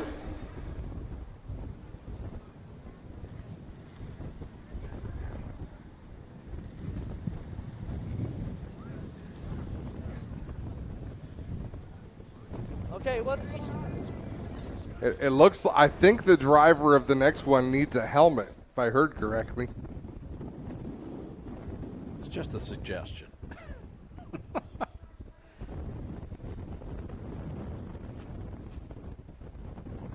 All right, with Bobby Tolton lining up here. Our last set of eliminations. Well, our last pair, I guess you could say. All right, getting ready to go. Ron McGarry here in his Ram 15, and Bobby Tolton. Watch for the lights. It's on Doug Leonard. Green is out. We're on it. A couple of guys raced lots of different things. Ron has crewed and raced for all kinds of different divisions over the years. Races go-karts as well. The last go-kart I've driven was Ron McGarry's because it's the one I fit in. All right, so Tolton looks like he's got this one in hand. We'll bring out the next pair and see who's going to go for it. We got just a couple more minutes here in the Spectator one-on-one races, and we'll be back to full-fledged action. Tolton makes quick work of that. Next two up here on the line. Got 3 races to go for the $500 envelope. This will be Max Chichok against Rodney Rutherford. This should be a battle. Oh, he's going to crowd him. All right. You guys ready? It's on you, Doug. Now, these guys are racers. Get ready. This might be the race we've been waiting for. Rutherford working on the high side, gets a bit loose as it dances. Cheechak on the power down the back straightaway. Rutherford's holding his own. He sends it deep into 3, Clint. Trying to figure out who's going to make it. Oh, they're going for it. Cheechak going to get it at the line. Next 2 on the line. Rodney Rutherford, he's a prize fighter, man. When it comes to these money races, he always shows up when the money's on the line.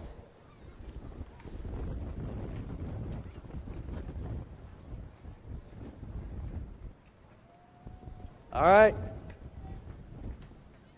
Just a couple pairs to go. It's on the lights. Well, pay attention.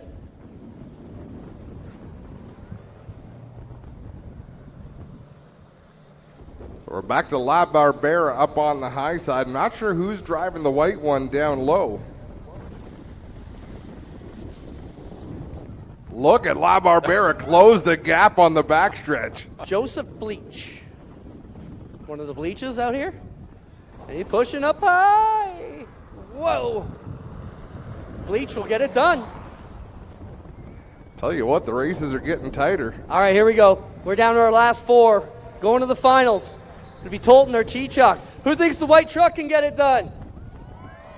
How about Bobby Tolton here in the red machine? All right, it's on Doug's lights.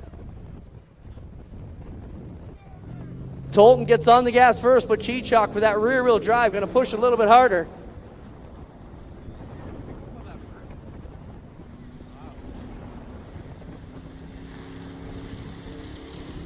Cheechak on it, just leaving him in the dust, getting ready to go to the finals here. One final shot. Ooh, Cheechak gets a little bit squirrely there in 3 and 4.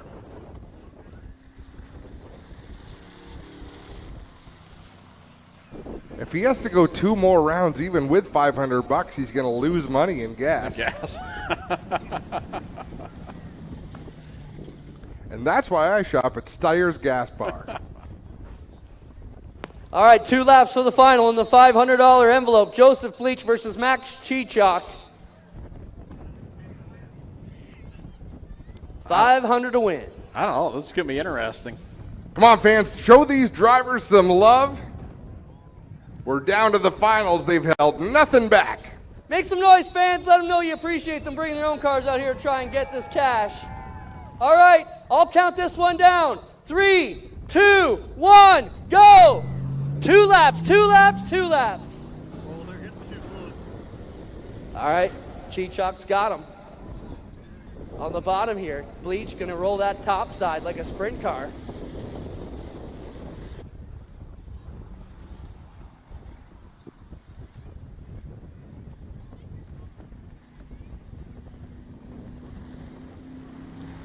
Max Cheechak got a big lead here. I don't know if Bleach can make this one up, guys. Cheechak lifted there into 1 and 2. Oh. Oh, look at this. Look at Bleach go. Does he think it's over? I think he might just be making it interesting, but Bleach is going to try. Bleach is going for it on the outside. Can he make it? No, we're not going to get it done. Max Cheechak will win the $500 here tonight. Bring around to victory lane and get a quick picture, and we'll get right back to our 4 divisions of action to finish off the card here on Case IH night. Max Cheechak, I'm sure, has got wins in the Bombers. Yes, thank you, Nathan. That's what they were called, the Bombers. This is probably his biggest payout ever on a race night. So Max Cheechak going down to quick fire starter victory lane. Clinton Jeffrey will grab a quick word with him before we head to our break here. I wonder if he towed the race car to the track with this. Max coming out here. We'll bring him around the front and get a quick word with him here. Mini Stock B Main getting set to come out here quickly. We'll get Max out for a quick picture and we'll get set to go here. 9 career Bomber wins for Max Cheechak. This will be the biggest payout of them all. Well, Max, they were just talking 9 bomber wins here on the Little O, and you grab another one. Congrats, man. $500. Thank you. What are you going to do with it? Probably give it to my kids, for my wife. I got the car seats in the back. Drove this here to get here. It's amazing. You took the kids out, though, right? I don't know, maybe. Tinted windows. Don't worry, Dad will be back in a minute, guys. How about it for Max Chichok, our winner of the Spectator one-on-one? We'll be right back live here on G-Force TV with this mini stock B-Main getting set to roll.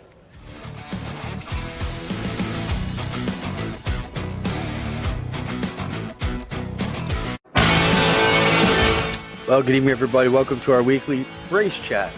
Adam Ross and Clinton Jeffrey are live and interactive every Tuesday night. Rivals Race Chat is your home for race discussion, debate, news, interviews, and more. They'll even take your questions and comments live on the air and talk to some of the newsmakers each week. Tune in every Tuesday night at 8 p.m. on G-Force TV.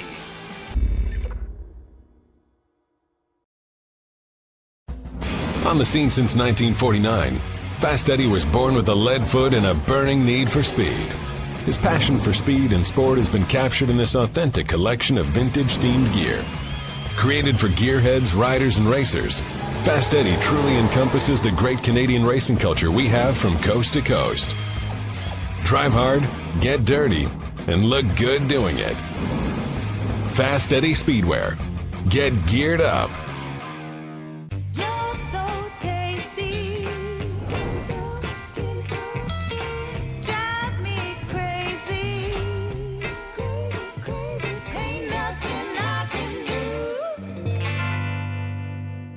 Early man discovered fire, but Quick perfected fire. Quick is the only fire starter that guarantees to start your campfire, wood stove, or fireplace without the need for kindling or paper.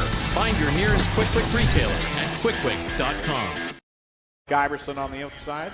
Welcome back here on G-Force TV Live for Friday Night Excitement. Ashton Dickey, Mike Giberson on the front row for this B-Main. Don Deagle, Mike Evers, row 2. Rob Twitchett and Mark Thorne, row 3. Steve Miller and Wade Thorne, row 4. And Jeremy Hughes at the back of this one. The HRW Automotive Mini Stocks, their last chance qualifier.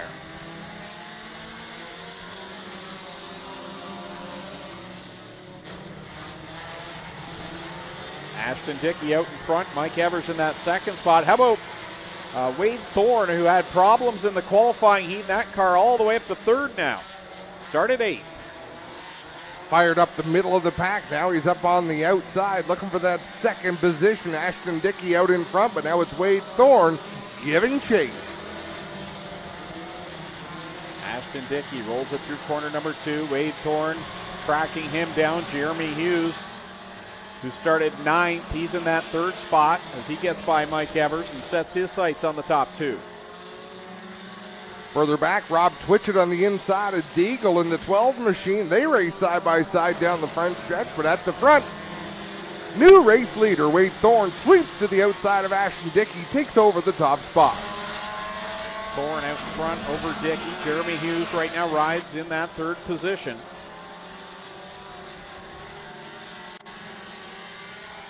Halfway through. Two are going home, would they be? We are on a need-to-know basis, so I am not sure.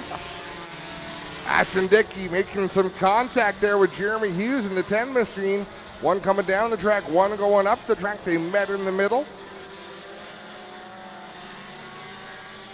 But that was an opportunity for Mark Thorne, who picks up that third spot as we have 2 laps to go.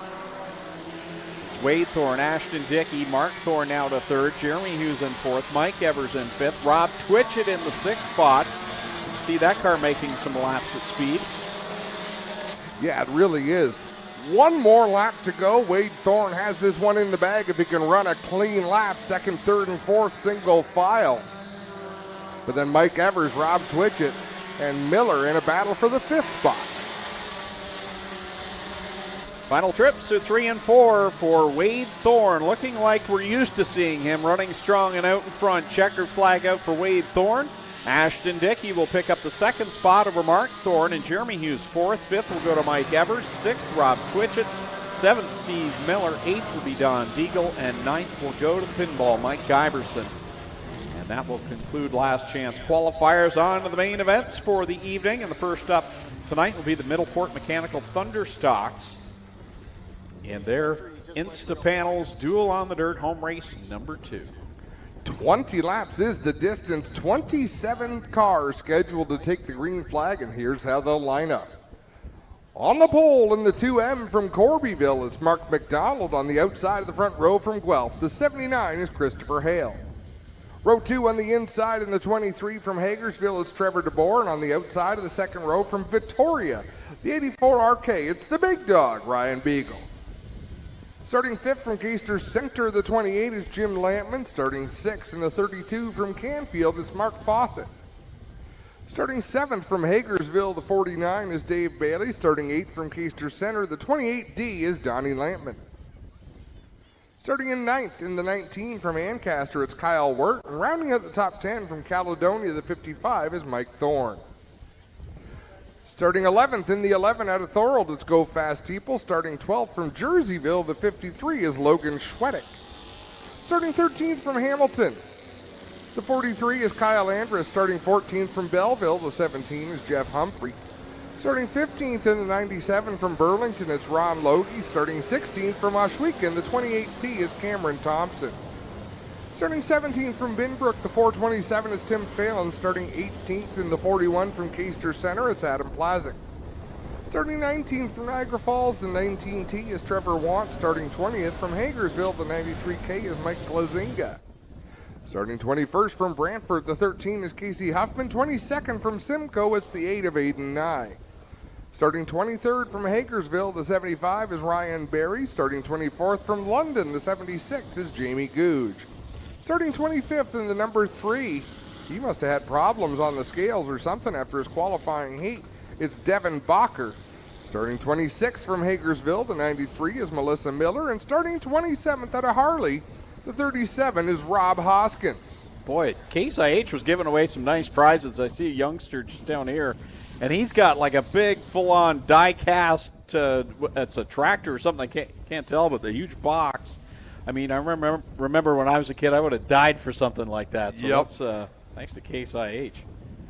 A happy fan going home tonight. Somebody's garden's going to be getting dug up tomorrow. They do such a good job here. I mean, on bicycle night, yep, it's like something you've never seen. Next time at a turn 4, we will set them loose for 20 laps. It's the Middleport Mechanical Thunderstocks and Mark McDonald. Pretty excited to be here and be competing. I met him in the pit area earlier this season. And boy, oh boy, leading this field of Thunderstocks to the green flag. That is an impressive sight. 20 laps the distance, first feature of the night, ready to see the green flag, and we are on it, and Christopher Hale will shoot to the lead down into corner number 1. We'll keep our eyes on Dave Bailey. He's perfect so far here in 2022, and to start back there in that 7th spot.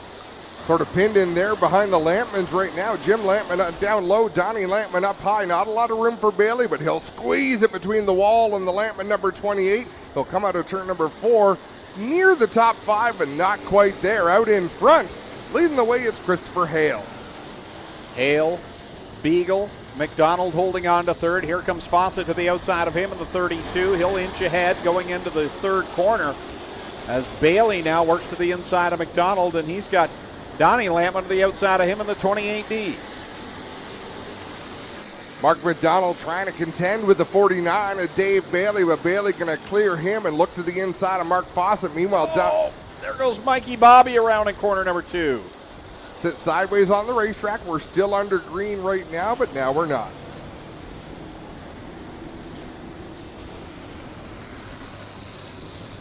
That Burger Barn number 55. You know, as announcers, we don't necessarily play favorites or have our favorite drivers out there, but Mike Thorne's one guy that I just want to see get this monkey off his back and have a good solid finish, and it just seems that he can't get that turned around. And well, he got it turned around in corner number 2, but not the way he needed to. And the car's been so strong, you just know it's a matter of time before Mike's back in victory lane. Oh, the drone got a nice shot of that too. You're absolutely right, though. And I mean, really, Greg, you cheer for different things. You hope for different things because it's fun to talk about. I mean, Dave Bailey, he wins a lot of races, but it adds a storyline because if you can beat him, it becomes even bigger than just a win. And if he can get through the field, you know what I mean? It just, the storylines change week to week. It's like Ryan Beagle saying after the week 1 race, he said he could have dumped Dave Bailey to take the win, but he didn't want to win that way because he knows what it would mean to beat Dave Bailey clean to the checkered flag, and there are those stories. And you can't have those stories without dominant drivers. This is a Ryan Beagle kind of racetrack. Yeah. Well, guys, I'm not sure if you caught this, but Ohsweken has been put tail for the contact with the 55. And the 55 pulls up alongside of Logan Ohsweken. No, you're number 1.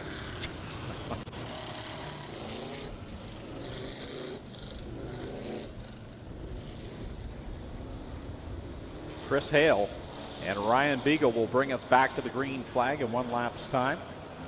Mark Fawcett and Donnie Lampman back there in row 2. Dave Bailey and Mark McDonald, row 3. Trevor DeBoer and Jim Lampman, row number 4. Row 5, Kyle Wirt and Go Fast Teeple. And how about Jeff Humphrey up to the 11th spot after not making it last week, having the struggles here, making the long tow from down around the Brighton area. Good to see Jeff up there in that Oasis number 17, running in the 11th spot for the Weldon Racing team. And Cam Thompson as well in the 28. Yeah. I believe that's the old Aaron Rawitsky car. Oh, okay. But Cam Thompson celebrated his first win last Saturday at Flamborough in a pure stock. Green flag goes up in the air. Chris Hale will bring us back across the line. Beagle to his outside, and they fan out from behind there. Beagle way up the racetrack on the outside. Chris Hale down a little bit lower. They'll race down the back straightaway, getting a nice advantage on 3rd and 4th place. Donnie Lampman and Mark Fawcett. Off of corner number 4. Chris Hale, your leader. Oh, didn't leave much room for Ryan Beagle there at the line. The 84 RK had to back out just a little bit. He'll work to that outside line. And I think, like you said, this is a Ryan Beagle track. If he plays this with patience, he might be able to get by that number 79. So they're 2 wide, 3 wide all through the field. I mean, anywhere you look, you're going to find good battles. We'll keep our eyes towards the front. And Chris Hale is coming up right to the wall, but he's leaving enough room there, just enough room for a race car. And Chris has had that car hooked up all year long in that Draper Doors number 79. He's looking stout. He's been on the podium. He's out front right now over Beagle, holding just about a line down from the wall, and it's just enough to keep Ryan Beagle at bay. Tell you, a car that's on the move from the back of the field is that white number 93 of Mike Klazinga. He is carving through traffic. He's just gotten around Kyle Andrus, Jeff Humphrey. Started 20th. He's up to the 12th spot. He's been on the podium this year on opening night. A lot of speed in that 93. We've got a new race leader, Ryan Beagle, around the outside of Chris Hale. That red and black number 84 out in front, but it is still a tight battle. Hale, Donnie Lampman, and Dave Bailey right on his heels as we've got one around in turn 2. That's Melissa Miller. She's able to keep that car going in the right direction. Stay under the green flag with a great battle at the front. Now Dave Bailey's in the mix with the top 3. He's to the outside of Chris Hale. As we've got Beagle, Donnie Lampman, now Bailey to the 3rd spot. Hale, though, not going away on the bottom. No, and Bailey kind of ran out of options there into turn number 3. He didn't want to come across the nose of Chris Hale because he wasn't sure if he was quite clear him, so he stays up behind the Lampman 28. Now we'll drive to the inside of the 28, and they'll race side by side off the 2nd turn.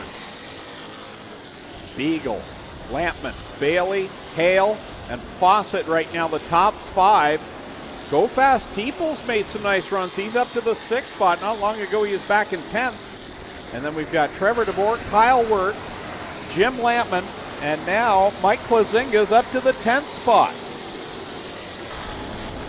They get harder and harder to pass the closer to the front of the field you get. Out in front, they're all up on the high side, running the same lane as we take the halfway mark.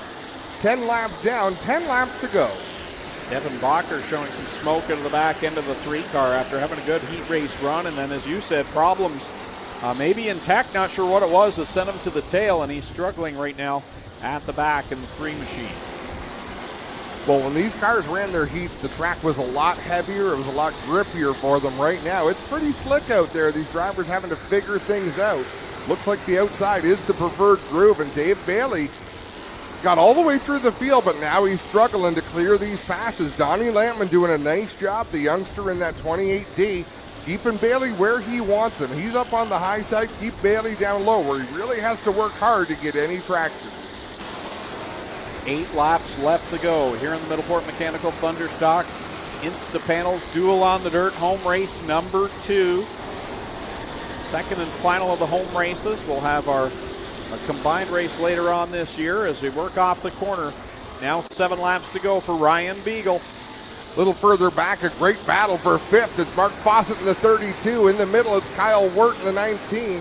And then down low, it's Go Fast People in the 11, and they are right side by side battling off at turn 2. Something wrong with Christopher Hale as he had problems off of corner number 2. That car is slow down to the inside. Looks like a right rear maybe has gone down on that machine, and yeah, he's going to go around now. And that's going to put us under the caution flag with 6 laps left to go. Great run for Chris Hale. The tore up right rear tire. Flat again. I thought there for a minute it looked like it was torn apart, but it's flat on the right rear nonetheless. Makes it very hard to drive that machine. I wonder what changed, and maybe Clinton Jeffrey can tell us, because there was a time when if you didn't have a Camaro, you weren't winning. Well, they have done a lot with these rules to equalize things a bit. The metrics can get a bit more, they can do a little bit more. They can get a little bit more rear weight and left side weight than the Camaros, I believe. There's slight adjustments they can to keep things more competitive. Well, there you have it. Clinton Jeffrey revving about 12,000 RPMs in that buggy. What is it that he drives? I should know this. Buggy. But if you were wondering what that noise was, that was Clint putting the hammer down.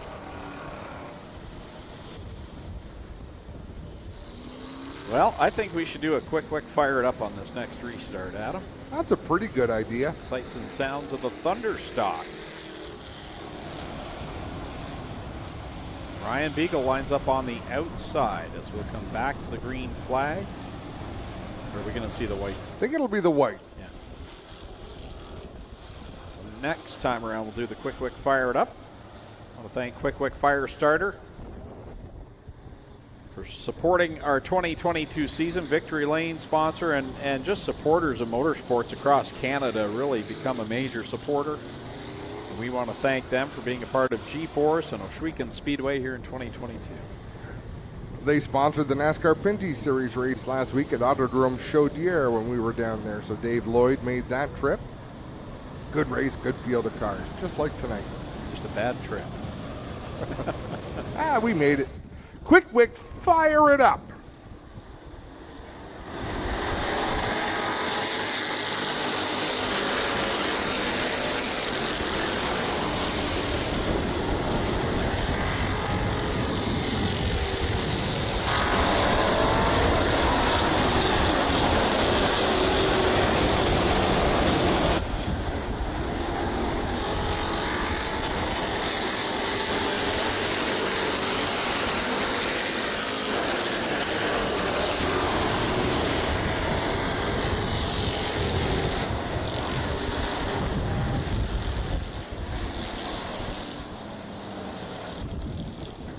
So under the caution flag, Ron Logie dropping fluid on the racetrack, and they're going to have him go into the infield. You could see him down in corner number 2. The back end of the car started coming around. Well, yeah, the smoke, you could see the smoke down the front stretch, but then when the car started to get super loose, that means not only are you putting oil out of the car, but you're putting enough down that you're running through it. They're going to have the teams drive through this fluid going down into corner number 1.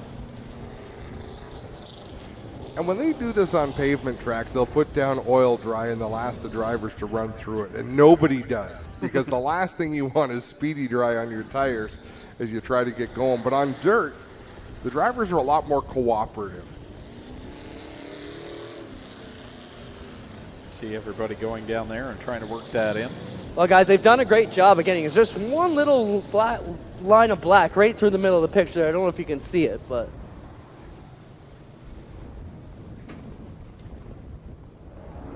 one little spot here they're going to work on, and all these drivers will get their tires right in it, or not.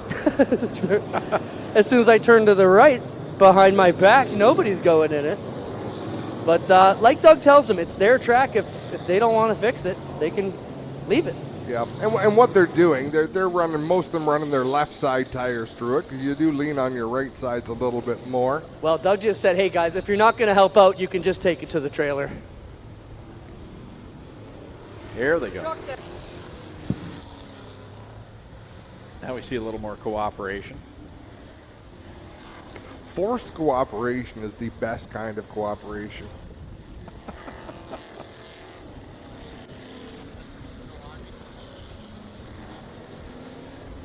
Spoken like a true parent. Right? So on this restart, we were focusing our attention at the front of the field, this 2-wide restart. Donnie Lampman did a nice job there. Didn't panic. Dave Bailey got to the inside, and Donnie Lampman got to his outside and maintained that second spot. I didn't get a chance to watch Mike Klazinga because he had been lightning fast working his way through this field, but I see he's still back there in the 10th spot.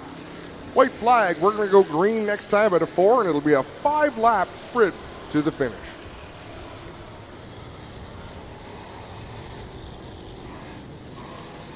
Ron Logie's going to take it to the pit area.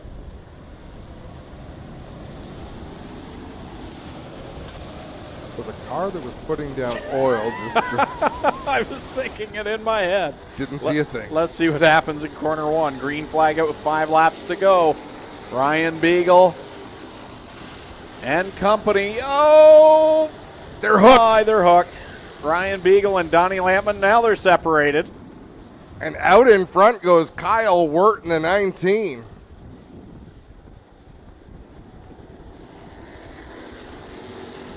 And Ryan Beagle drove through 3 and 4 like a man possessed.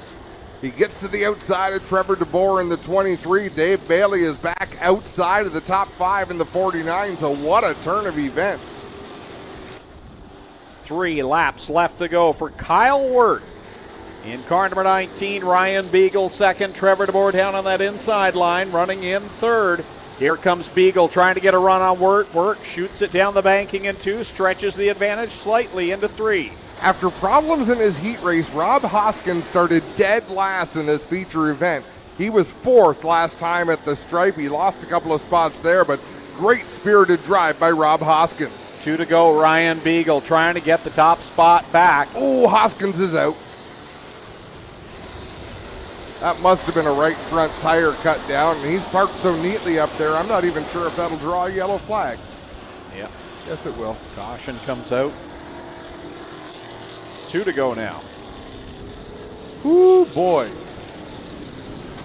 He rubbed up the wall on the front straightaway, and I don't know if he broke a tie rod or a tie rod bolt or if he flattened a right front tire, but that car just would not turn when he went down into turn 1. But started 27th and raced his way into the top 5. 2 more trips around for Kyle Wirt with Ryan Beagle hungry to get the lead back.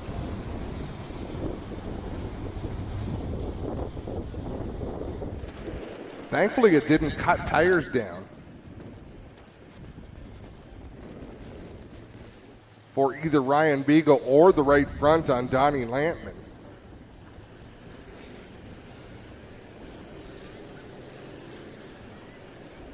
Looks like it's going to be a single file restart with 2 laps to go. Kyle Wirt, the control car in that number 19. Ryan Beagle second. Dave Bailey back in 5th. Between him and the top 2 is Trevor DeBoer in the 23, Donnie Lampman in the 28.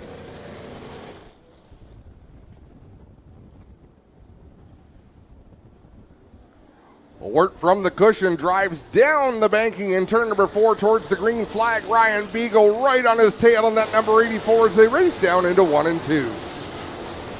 Here comes Beagle trying to get the run down the backstretch. Keeps better pace this time with the 19. This time by, we'll see the white flag. Who's it going to be?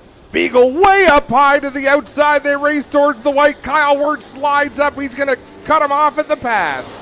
Oh, Wirt gets sideways in corner number 1, but Ryan Beagle really didn't gain much ground. Now he'll get a run down the back stretch into corner number 3. One final shot for Ryan Beagle. Wirt leads him into 3 and 4. We are under yellow. Mike Klazinga goes around in corner number 2. And we've got one stopped on the outside of turn 1. That might be Go Fast Teeple in the 11. Looks like he's lost a right rear tire, Adam. Yep, there it is.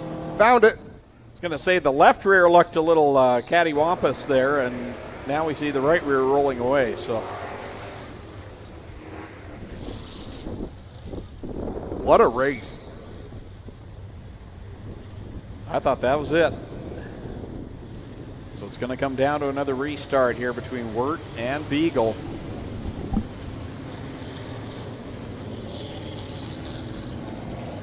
See Go Fast Steeple there. Beamsville Fish and Chips. Jeff's Bolarama number 11.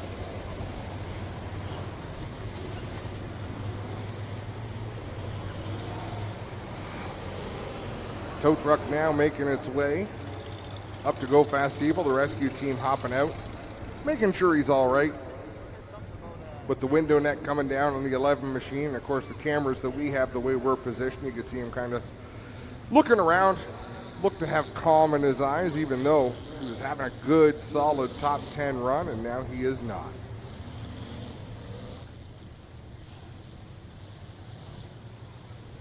There, guys, you see the right rear axle broken, and the hub and the drum and everything are gone. So, how big a job is that, Clinton, to get that car ready for tomorrow night at Merrittville Speedway? Not too big. This is something they could fix fairly simple. If you're racing the axles here in this Thunderstock division, you got to realize you're going to go through a lot, and it's a fairly quick fix, probably an hour. There you go. If you or I did it, we're talking days. Yeah, you can't get there from here. Would have taken longer than it took us to get to Quebec. Yakety yak. Don't talk. Yeah, I threw up on the plane. Okay. We heard. You heard. Bradley wore it. Dave Bradley says later We on bonded. in the day. Where is Yakety yak? Adam said that when we went live on TSN, and I was like, I don't know what you're talking about, and then it made sense.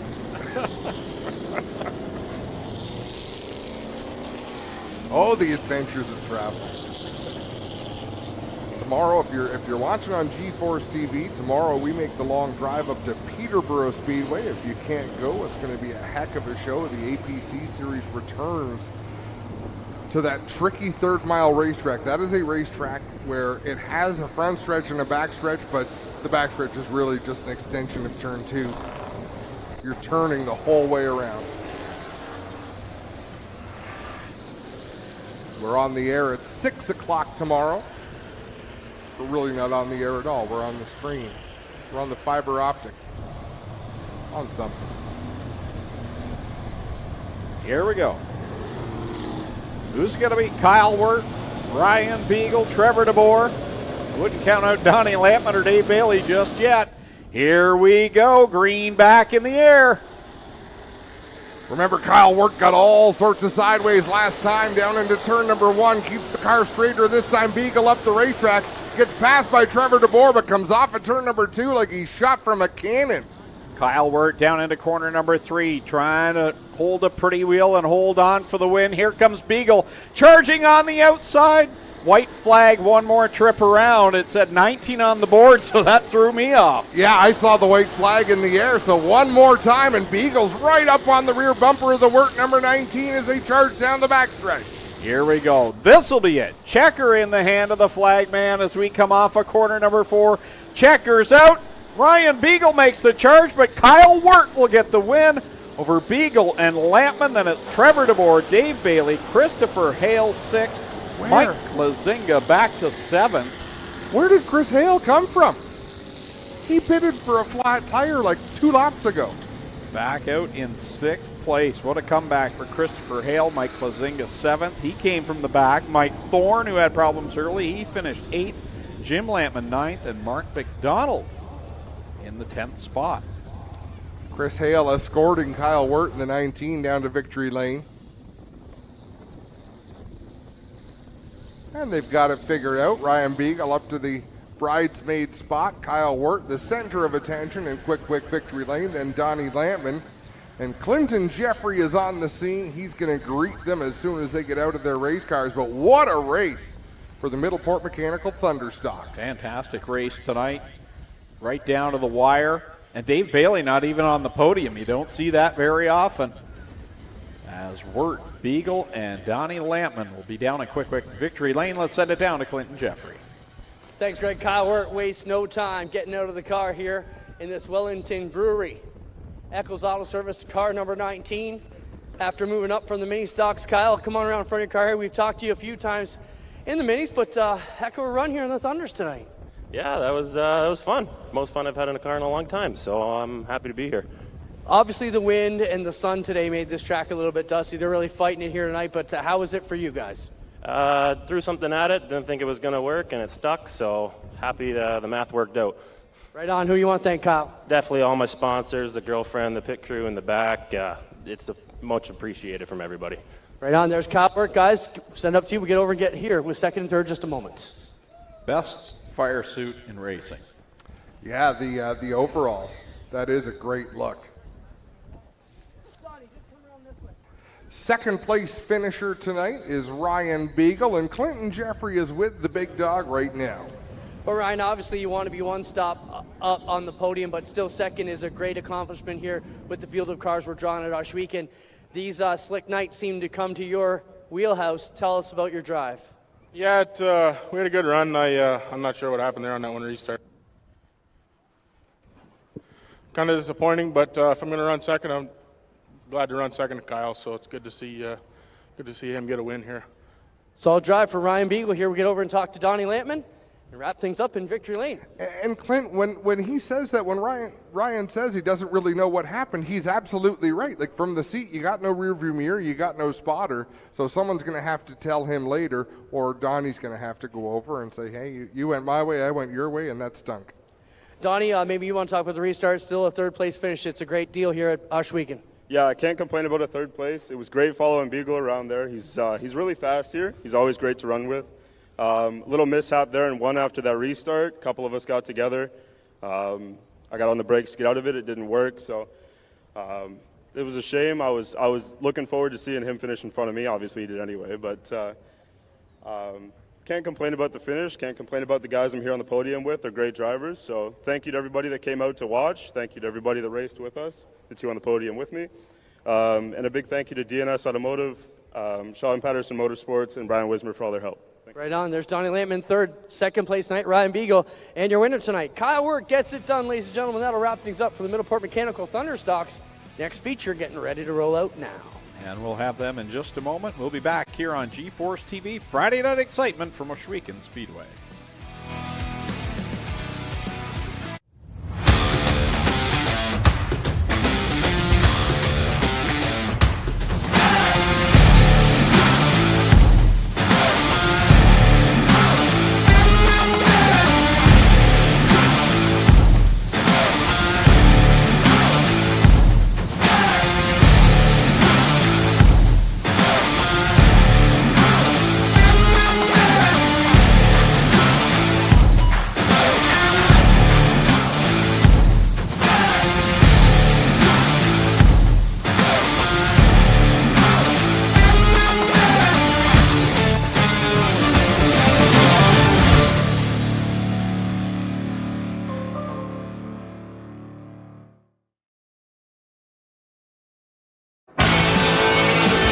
Well, good evening, everybody. Welcome to our weekly race chat. Adam Ross and Clinton Jeffrey are live and interactive every Tuesday night. Rivals Race Chat is your home for race discussion, debate, news, interviews, and more. They'll even take your questions and comments live on the air and talk to some of the newsmakers each week. Tune in every Tuesday night at 8 p.m. on G-Force TV.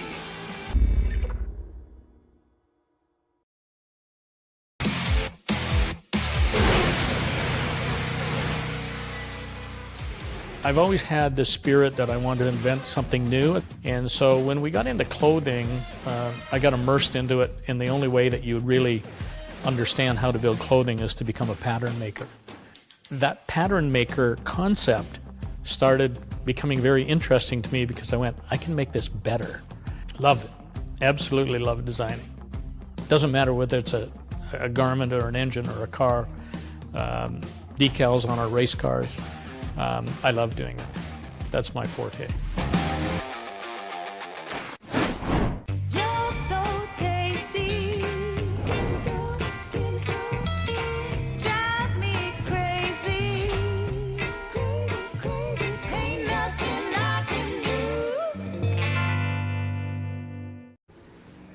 Back live, Ohsweken Speedway, Case IH presents Friday Night Excitement.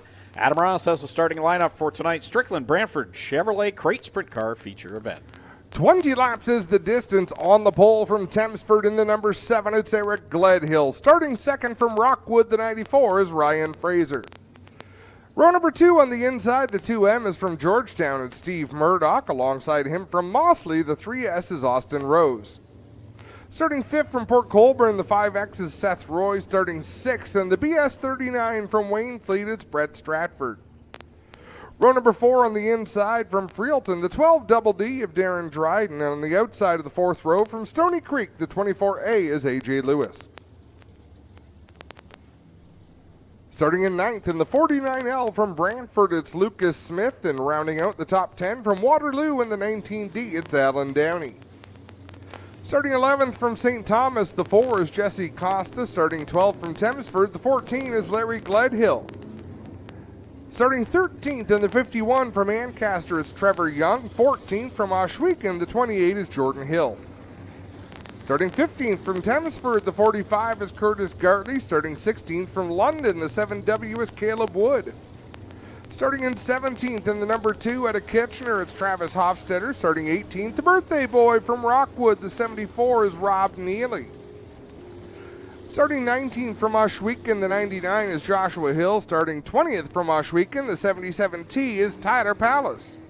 Starting 21st in the 29W out of Woodstock, it's Tyler Ward. Starting 22nd in the MK8 from Six Nations, it's Matthew Hill. Starting 23rd from Brantford, the 88 is Lance Erskine. 24th from Ohsweken, the 9C is Brian Nanakoke.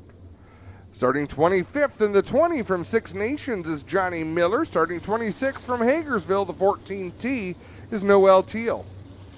Starting 27th from Dorchester, the 48 is Andrew Marshall. And scheduled to start 28th, but I doubt he will have made the call, from Ohsweken, the 420 is Victor Bomberry.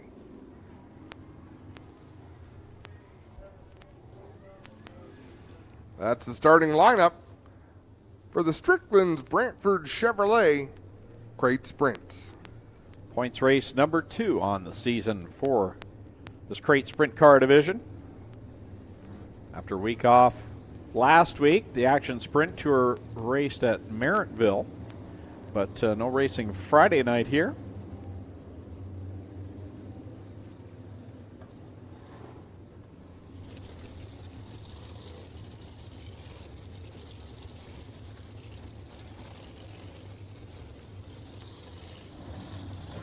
So great to see racing back at the Big O, full fields of cars in all divisions. I enjoyed the modified races that we had last week, Greg, but I wish we'd have had one of our sprint car classes here. Yeah, it was a good show last week, good crowd on hand, but nice to have our regular 4 divisions back on a Friday night as well. Should mention Jacob Dykstra picked up the Action Sprint Tour win at Merrittville on Saturday night, first race of the year for the Tour. Strickland GMC Pace Truck ready to pull off on the back stretch, and we'll go green. The Strickland Brantford Chevrolet Crate Sprint Car feature, 20 laps. Eric Gledhill, Ryan Fraser bring us to the green flag.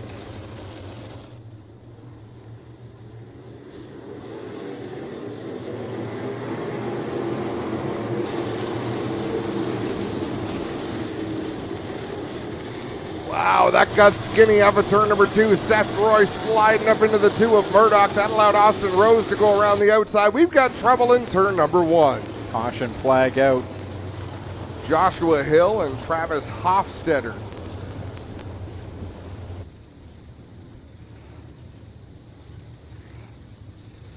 Hofstadter's left front right up on the front Nerf bar there, the 99 and Joshua Hill.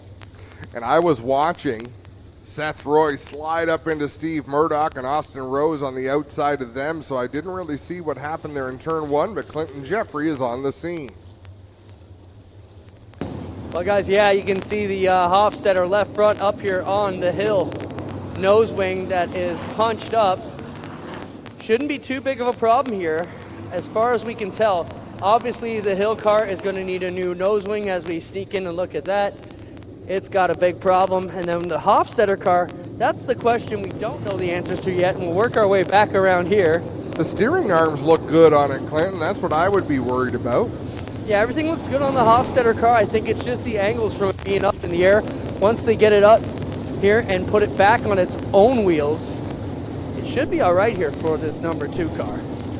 We'll watch how it comes down here.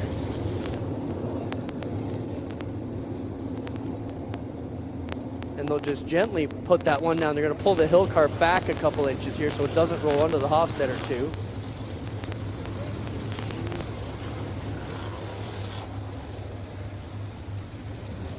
Check it out. He just should be able to push off. Now, Matt Hill's going to need a new top wing. We'll get over there and take a look at that. And you can see that is got a big problem there, guys. Yeah, front wing he meant to say, because he showed it earlier on, all crumpled up there.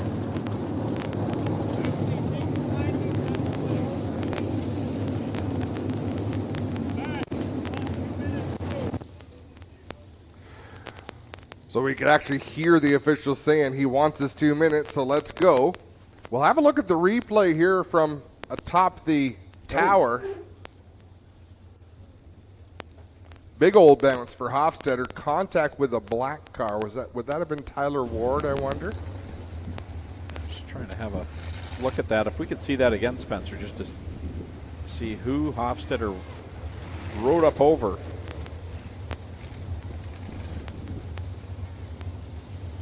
I would have expected that kind of contact going into one would have resulted in a much harder crash. So that worked out fairly well as it could have.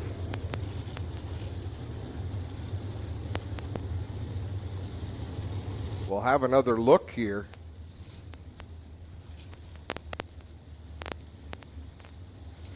Keep that rolling, Spencer. I think it's Tyler Powless.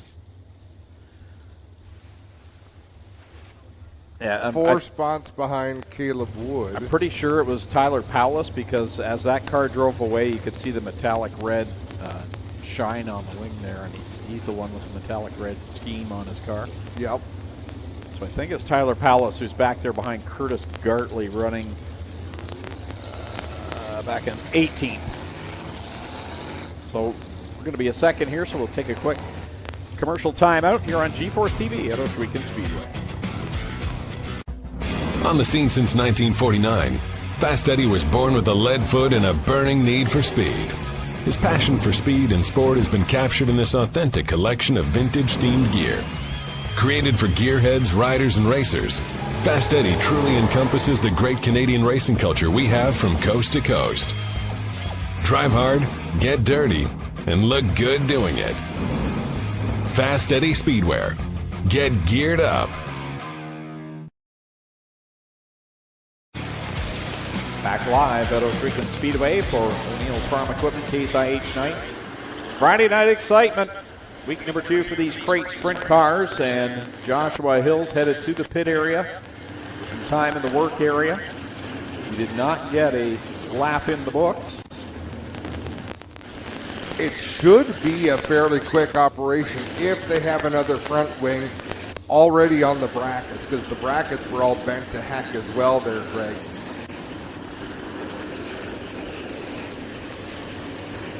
But having said that, not sure how they're equipped back there, but we know the Friday Night Thunder crew will be there filming. Yep.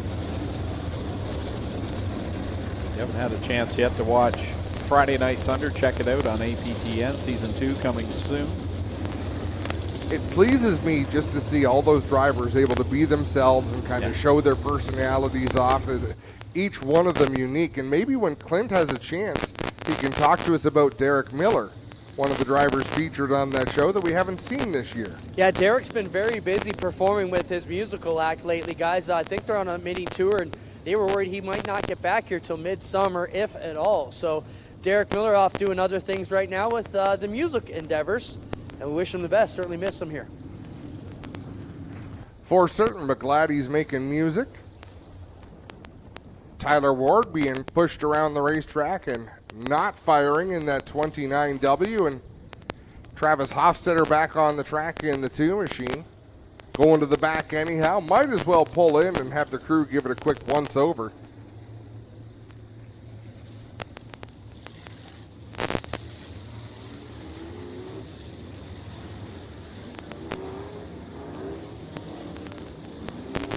Greg and I are listening to a bug zapper in our ears, and we kind of look at each other and think, can everyone hear that, or is it just you and me?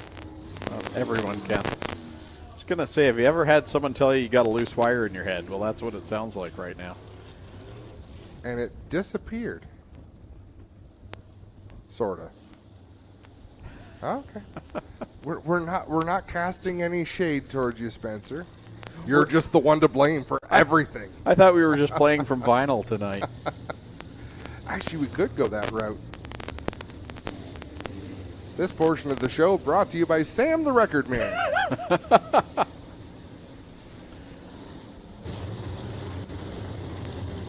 Doesn't look like Joshua Hill going to make it out of the work area. I see 2 people up there in turn number 3 looking that direction, but there's no smoke, like there's no dust coming up from a car being pushed through the pits. His only hope is that we get a quick yellow. Here we go. Back under the green flag, Eric Gledhill. Ryan Fraser comes down to the inside of him. Murdoch and Rose stacked up behind them. Point leader and winner of week number 1, Darren Dryden, right now running in the 5th spot.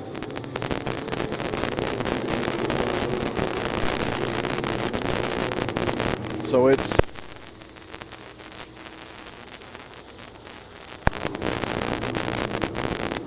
Eric Gledhill comes out still on top. Fraser second. What a fight for the lead. Gledhill leading the way. Ryan Fraser second. Austin Rose shooting the middle between Fraser and Darren Dryden, and that car just did not turn. He got down to turn number 1 and it went straight.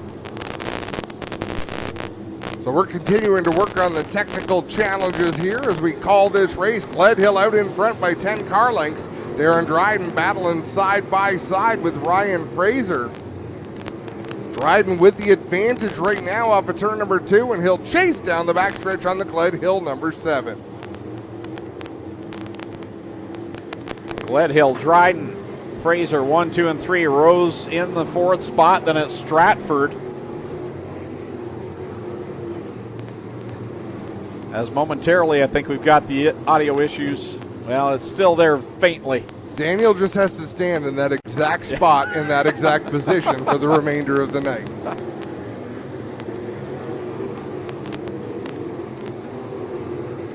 Gledhill continues to lead, but Darren Dryden closing in. It's about 5 car lengths between 1st and 2nd place. Wow, on the back straightaway, A.J. Lewis and Steve Murdoch had some challenges there. They lose a lot of track position slowing down, but they didn't lose any physical spots on the track. Here goes Darren Dryden to the inside of Gledhill. He'll lead the way into turn number 3. Can he clear the race leader? No. Gledhill going to roll around the outside, and he'll lead the way at the stripe.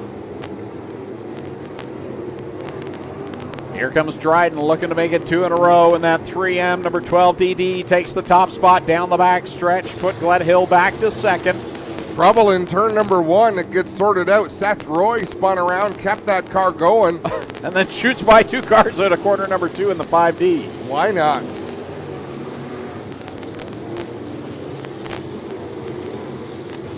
Have you ever? No, I never. Lot of traffic is afoot for our race leader, Darren Dryden, closing in on the 48 of Andrew Marshall. There'll be a gap between Marshall and Noel Teal, but once the leader gets to Noel Teal, it's going to be lap traffic for the second half of this race as we're about to be halfway. 10 laps in, 10 laps to go.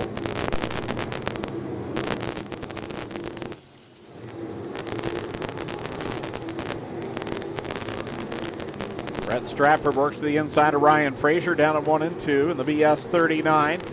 Pedaling that car down along the wall. Darren Dryden. Half a straightaway or more now over Eric Gledhill in that second spot.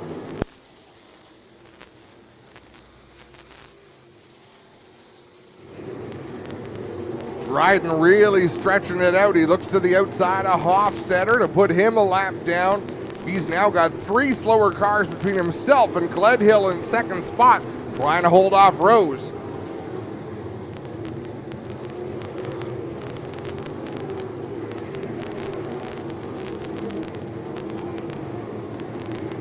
Austin Rose to the inside of Gledhill as they race for second. They'll be side by side, but Gledhill still with a better run off the high side of the racetrack. Another driver on the move, the 24A of A.J. Lewis. He just got around Lucas Smith, and he drives to the inside of Ryan Fraser. That 24 machine is on the prowl.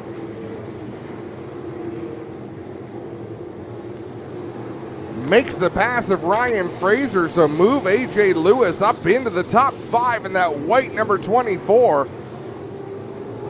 And second, third, and fourth within striking distance. He swings to the outside of Ryan Fraser to pick up the 4th spot into turn number 3.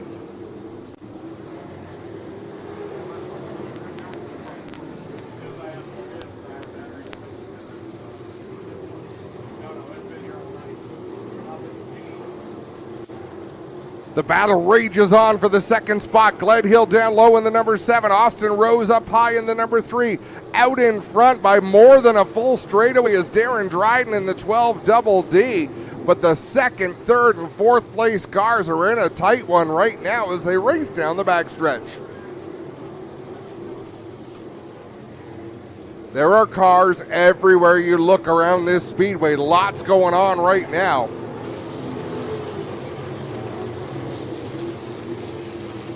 Off of turn number 2, Rose is pulled away from Gledhill. A.J. Lewis making a move. And I've been leaving out Brett Stratford this whole race. The BS 39 is right up in there as well. He's looking for a podium finish tonight. The driver from Wainfleet having a great drive out there. 2 laps left to go. Darren Dryden trying to double it up here in 2022. Extend his point lead still early, but white flag is at one more trip around. Dryden leads the way down into 1 and 2. You go all the way back. He is half a lap ahead right now. Austin Rose in second, Brett Stratford right behind. And then here comes A.J. Lewis on the outside looking to reach the podium. Darren Dryden going to take the win off of turn number 4. He'll take home the checkered flag. Austin Rose looks like he's going to be second. And holy moly, A.J. Lewis with a spirited drive to rob Brett Stratford of a podium finish. Boy, a yellow flag might have changed everything for A.J. Lewis in that 24. He was on a mission tonight, but Darren Dryden in the 12 Double D got it done. He's got it going here in 2022. Backs up his win on opening night with another one here in the second race of the year for this division. So Darren Dryden will head to Quick Wick Firestarter victory lane and talk to our Clinton Jeffrey here in just a moment, along with Austin Rose and A.J. Lewis. We haven't seen A.J. in a whole lot of crate sprint car races, but boy, on the podium here tonight, impressive run for the driver of the Instapanels 24A, and he's come to a stop in corner 2. I don't think he realized he finished on the podium. We got to be able to turn the Double D at Darren Dryden into some sort of cool nickname. Like if he's going to start winning a lot of races, we better be 12 Double D. Done deal, Darren Dryden. No? We'll keep working on it. I didn't say no. You didn't immediately leap to attention like, here he goes up on the top wing. Darren Dryden celebrating a dominant victory at Ohsweken Speedway.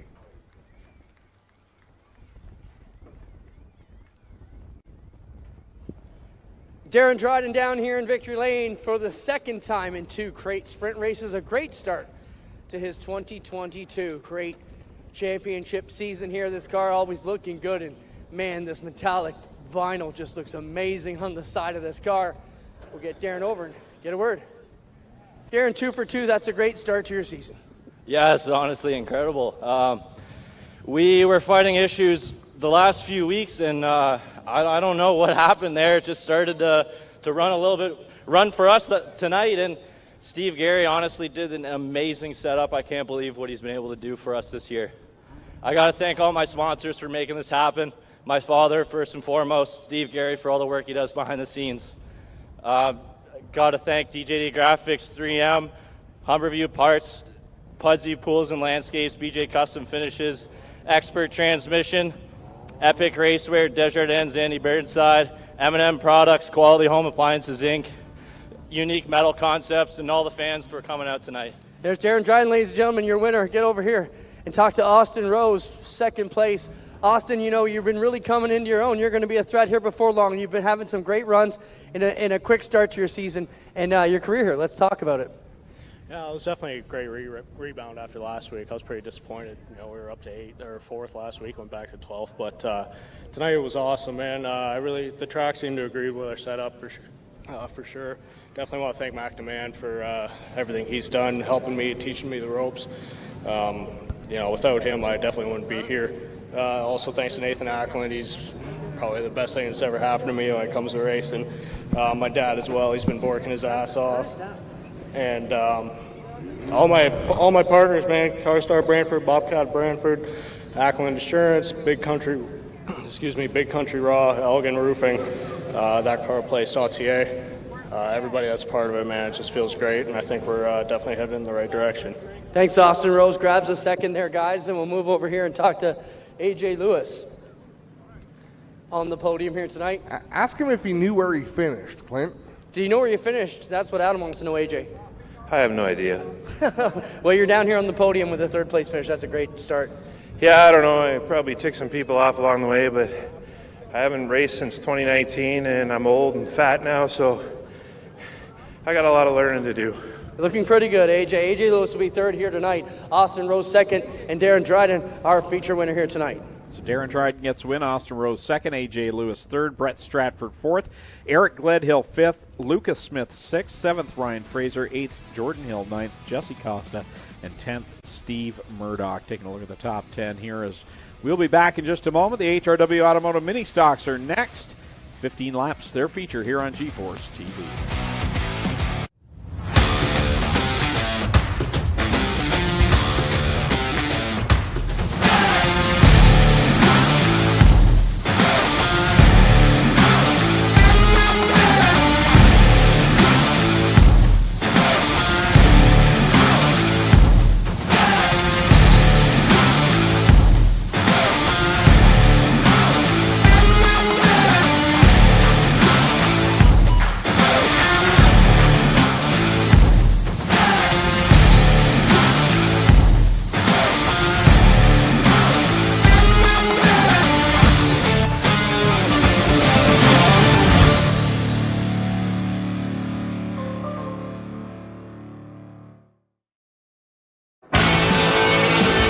Well, good evening, everybody. Welcome to our weekly race chat.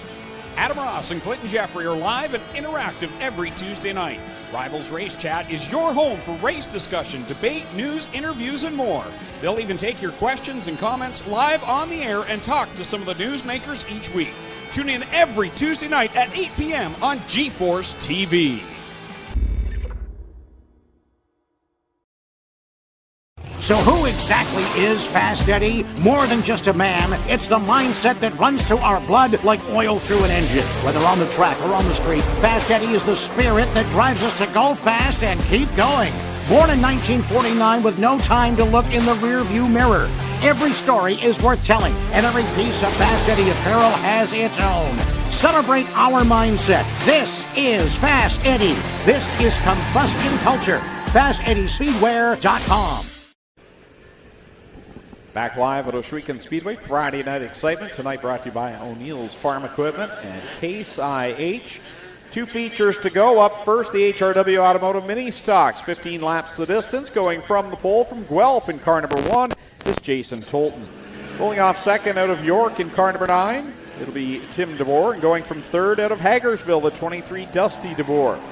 Starting in fourth, in car 24 out of Dunville, it's Max Chichok, tonight's Spectator one-on-one race winner as well. Starting in the 5th spot from Smithville, the 51 will be Eric York. Going from 6th at Waterdown, the 01, Tristan De Silva. And going from 7th with a couple of wins already this year from Thorold, the 96, Tyler LaFantasy.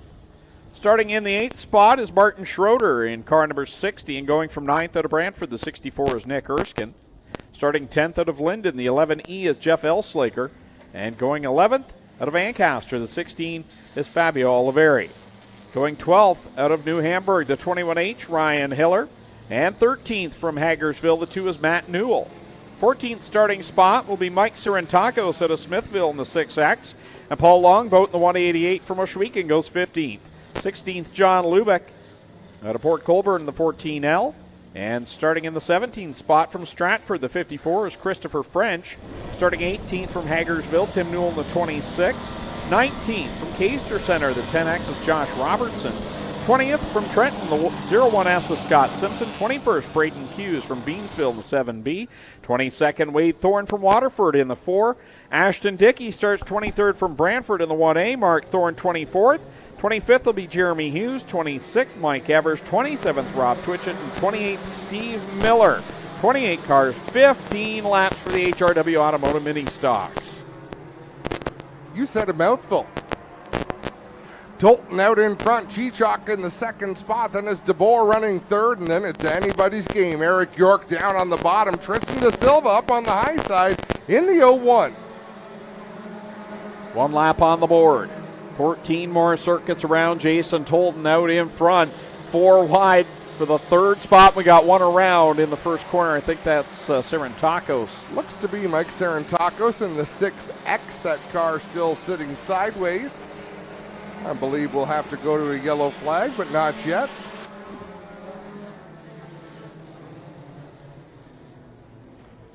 Yeah, we do.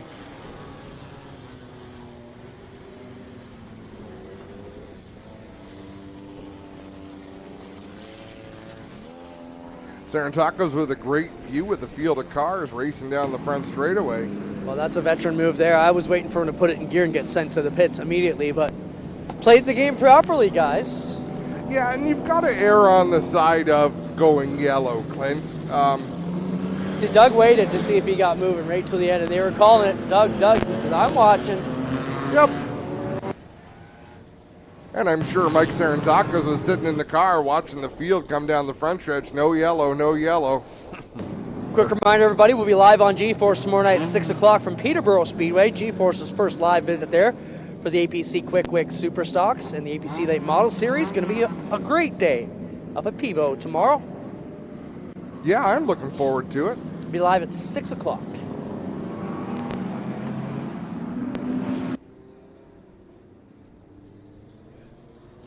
Tristan De Silva had a moment out there just before that yellow came out. He got down into 1 and 2, slid way up the racetrack. Took the DeBoer machine with him, so they had to gather things up. But out in front, Tolton off to a good start. That blue and white number 1. White flag out. We'll get back at it with 2 on the board. 13 to go for the HRW Automotive Mini Stocks. Instapanel's Duel on the Dirt, home race number 2.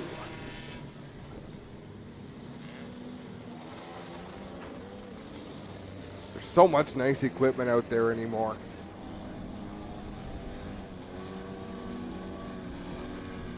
You look towards the back, which is really some of the last generation of mini stocks. Mike Evers in the 265, Steve Miller in the 79. And both of those cars have won a lot of races. They're just not up to snuff with what's being brought to the racetrack now. Green is out. Back at it. Jason Tolton in that number 1. We got one going hard up into the outside wall there. Couple of them. There's 2 cars there. DeBoer in the number 9 and Elslager in the 11. We stay under green. I don't really see what caused that, as I've got the railing right here in front of me that takes out corner 1. Just a couple of cars that didn't even come close to making the turn. But we remain under green, so it's going to be a little while before we can reassess that one. And the leaders bearing down on those 2 drivers, DeBoer and Elslager. as Jason Tolton's got it hooked up tonight. The vacuum truck's number 1. 4 on the board, 11 to go. And right now, Tim DeBoer and Jeff Elsliger need a caution to try and get caught back up to the tail of the field. And they got the move over flag, and Tim DeBoer immediately dropped down to the bottom of the racetrack. A lot of sportsmanship out of Tim DeBoer, because he probably could have stayed up in the racing groove and maybe been able to keep Tolton behind him. But now that Tolton's out in front, at least DeBoer knows what the score is. We may see him try to battle his way back onto the lead lap. 6 on the scoreboard this time around in the HRW Automotive Mini Stock feature. Tolton leads over Eric York now in the second spot, and then number 51. Quick once again here tonight. Tolton, York, and Chichok, but here comes La Fantasy in the 96, winner in the first 2 nights of the season. Yeah, some new faces up there, some old faces up there, but La Fantasy, he's been on fire this season in the 96 machine. He's to the outside of Chichok in the 24, move La Fantasy up to the top 3. And here comes Tristan De Silva as well. He's in the top 5 as Steve Miller's around in front of the leaders.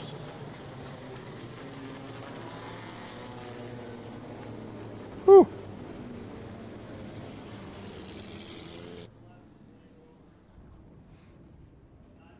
Mighty Wipes?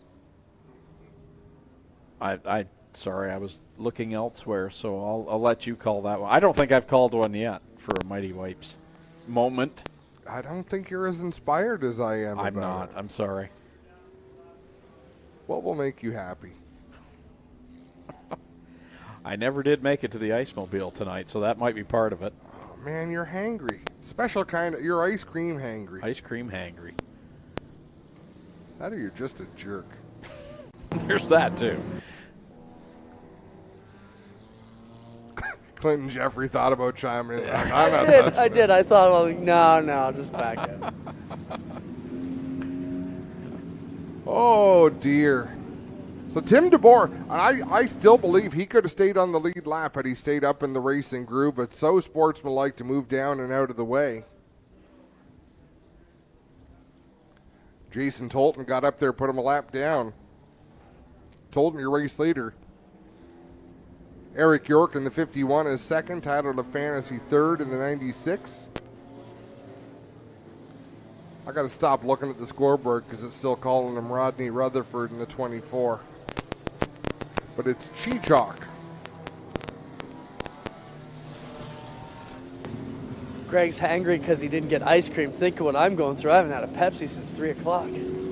Oh, my goodness. Yeah, that's real bad. I pity the fool.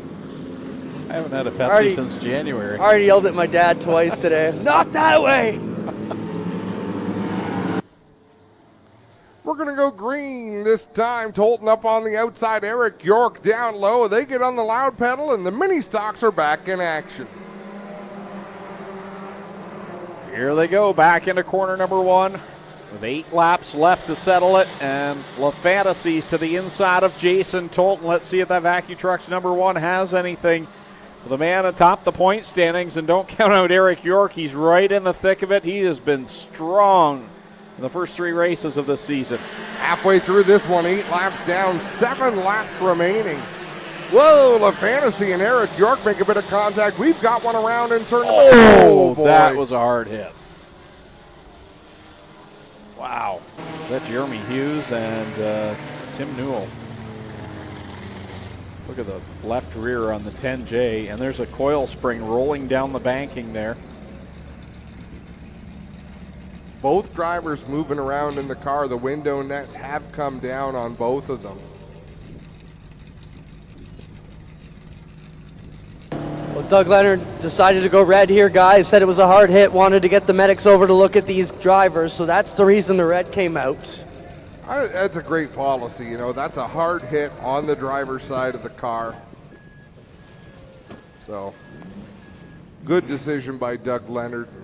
Give these drivers a chance to climb out and gather their senses. This is a fast racetrack, and that's a fast part of the track there as well. Fuel leaking out of the back here of the Hughes car. You can see the left rear is way out of place. And so we'll watch that one as they work on a fuel leak here on Jeremy Hughes' car. we'll get up here and look at the other machine. Now look at the bars on that Hughes 10J, Clint. This is a great shot. A full containment seat and 2 halo bars that protect that driver. Jeremy Hughes with a crooked smile sitting inside the race car. He's been through this sort of thing before, but this is a mini stock, and that is a well-fabricated roll cage. Jeremy, okay? Yeah, everything's good. Yeah. Your car's not good. It's not good. He took a look behind you. Yeah, maybe not. But yeah, a well-built car there as they hand him his parts and pieces back. Oh, you might want to use that. That might be worth a couple bucks. Jeremy Hughes going around, our drone flies on by, and wow. Great shot. I was wondering what Newell was doing there. Like, I thought, boy, it seems he had time to react, but he had a car beside him. So you kind of have to ride that out and do what you can there. And by great shot, I didn't mean Tim Newell hitting Jeremy Hughes. I meant the drone. Nailed him. The drone capturing that. No major damage here on the Newell 26 car. It will need a bit of a tow back, but he appears to be all right, has the helmet off as well. So good to know both these drivers are A-okay. Car's not so much though, guys. Yeah, I don't know how insignificant the damage will be on that 26 once they pull the hood off. We'll have another look from the drone. He was right above the Jeremy Hughes 10. Flies by, spins the camera around. Well, Adam, here's the problem on the Newell car. The bar is pushed right into this left front.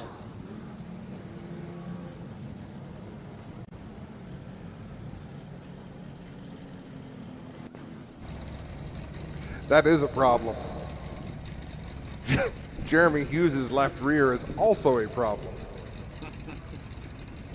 It's turning sideways. Yeah, spins like a top. Noticed on the side of Tim Newell's 26, the decal remembering Mike Taylor, former mini stock racer here that we lost during the 2 years that we were closed due to illness.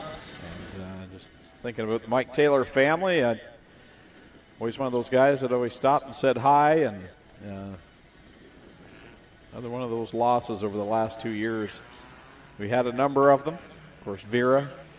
Never forget Vera. Nice to see the signage around the Speedway in memory of Vera. Yeah. Just the warmest of greetings every week.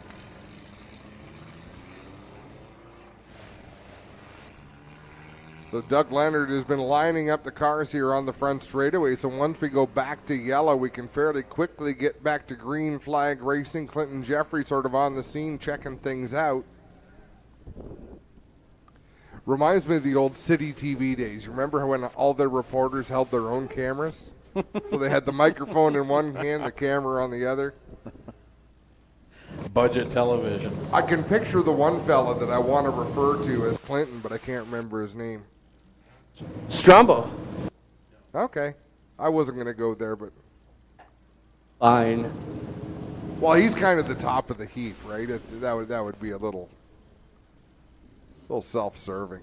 A little too complimentary for my style.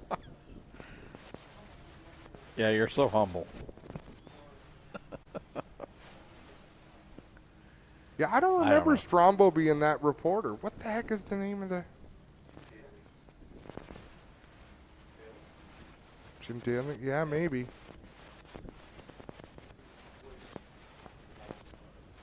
Well, John Daly, the voice of late great movies. Greg, you know what? I thought he golfed. Yeah, but he was also... Yeah, he did. John Daly.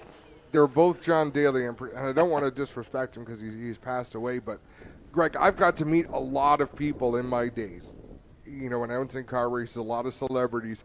I have never been more starstruck than I was when I met John Daly. His voice was my childhood. Every good movie you ever watched, and super guy, and he was a big racing fan. So he used to come down to the races. He was at the Toronto Indy a couple of times. See, I grew up in Picton, Prince Edward County, and all of our television was from across the lake. Rochester, right. Watertown. So you never and Kingston and CKWS was the only local TV we watched. You never got late great movies on City TV? Mark Daly, dang it. No, I don't think so. Mark Daly, not John Daly. Well, somebody out there in our viewing audience can relate to this because he was the greatest.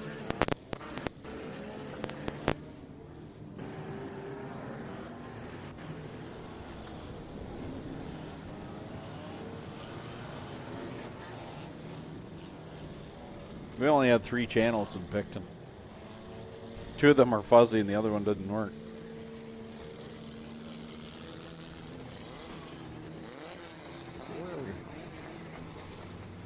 If Adam Turner's watching tonight, he can attest to that.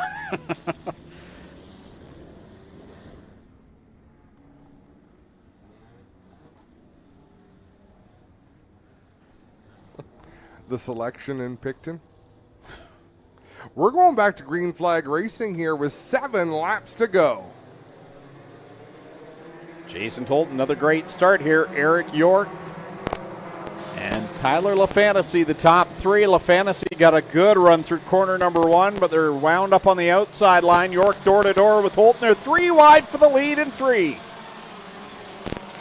Through 3 and 4, LaFantasy way down on the bottom. Tolton way up on the top with Eric York right along his driver's door. Tolton going to lead the way at the stripe, and then we got another 3-car battle for 4th and another 3-car battle for 7th. What action here for the HRW Automotive Mini Stocks. They never disappoint, and here we go again. Tolton off of corner number 4. 5 laps to go this time across the stripe. LaFantasy trying to make it 3 in a row. A couple of young Chargers trying to close in. Nick Erskine in the 64. Well, a few of them.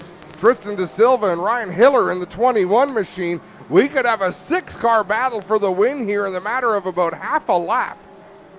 Oh, Tim DeBoer gets all sorts of sideways down the backstretch in the 9. Gathers it back up. We stay green with 4 laps left to go. Still 3 wide for that lead. LaFantasy all the way to the bottom. Eric York, he's in the middle, but he's sort of crowding up towards the race leader, Jason Tolton, and Tolton seems entirely unaffected by it up on the outside. Got a handful right now on that number 1 machine, trying to hold off York and LaFantasy with 3 laps left. LaFantasy's good getting into corner number 1, but Tolton and York seem to get the run off of corner number 2. They still stay all wadded up down in 3. Nick Erskine has left the threesome he was battling with. He's all alone in the 4th spot, trying to close in on the top 3 as we get 2 laps to go. And that time at the stripe, it is still Tolton, but by 3/100ths of a second. This is getting dicey here. This might play into Nick Erskine's favor if these 3 drivers keep at it. LaFantasy edges ahead that time through 1 and 2. Here comes Tolton back to the outside in 3 and 4. Runs it up the hill, coming to the white flag. Tolton drove it in a little bit lower that time. Contact with Eric York as LaFantasy a lead with 1 lap to go. Here they go through to the final time. Tolton with a great run through the corner. He'll close the gap on LaFantasy. He'll drop to the outside in corner 3. Stays up to the high side this time. Tolton way up high where he got a good run in 1 and 2. Checkered flag in the air. It's going to be LaFantasy. Tolton, York, Erskine, Hiller, De Silva, DeBoer, Lubeck, again. French. What a race. Good, hard, clean racing. And 3 in a row for Tyler LaFantasy, but it was not easy tonight. He led lap 19 and he led lap 20. Other than that, it was Jason Tolton's race in the number 1. And I thought Tolton was going to come back and get him. He got through 1 and 2 so well on the white flag lap. I thought he was destined to do the same thing in 3 and 4, but it was LaFantasy taking the win. And Eric York, you got to take your hat off to someone who ran 2nd, 3rd, 4th the entire race, but never once moved anybody or got out of hand. He just took what was given to him and battled hard, and he comes up with a 3rd place finish. Jason Tolton, we see on that replay, had such a great run off of corner number 2, but just couldn't capitalize it down in 3 and 4. And Tyler LaFantasy makes it 3 in a row. He's down in Quick victory lane. Tyler LaFantasy down here, picking up a 3rd feature win to start the season. Didn't go quite as easy as the other 2, though. He had to really work for this one tonight. What a great battle by our HRW Automotive How about it, fans? Did you like that race? It don't get much better than that. Tyler, what a drive. I mean, it just took patience and a bit of consistency. You're finally inching away, finally got it, but they came back on that last lap and almost got you, bud. Yeah, those guys had a line figured out on the top, so I just started hunting the track and found something right on the bottom and just tried, like you said, patience, and paid off. It looked like, you're really having to hold things on the bottom. Is your car pushing up on you there, Ty? Yeah, as soon as I got out of the tacky right on the wall, I wanted to skate up. It was just a slick track for these cars tonight. Right on, good job. Tyler LaFontaine grabs his third feature win of the season. We'll get over here and talk to Jason Tolton. Jay, man, you've been close. This was the closest you've been in a long time. You were on the ball. This is something you've got to be really pleased with going home tonight. It's a finish you can be proud of, even though you didn't quite get the win. Absolutely. It was a tough battle, all three of us. That was the most fun I've had in a while. And I miss this place, man. Being closed for 2 years, it's a win for me. Let's talk about how you had to drive that car very straight. He's trying to pitch it on the bottom. You look like you were just trying to keep the wheels as straight as you could and keep the power down. Is that the story?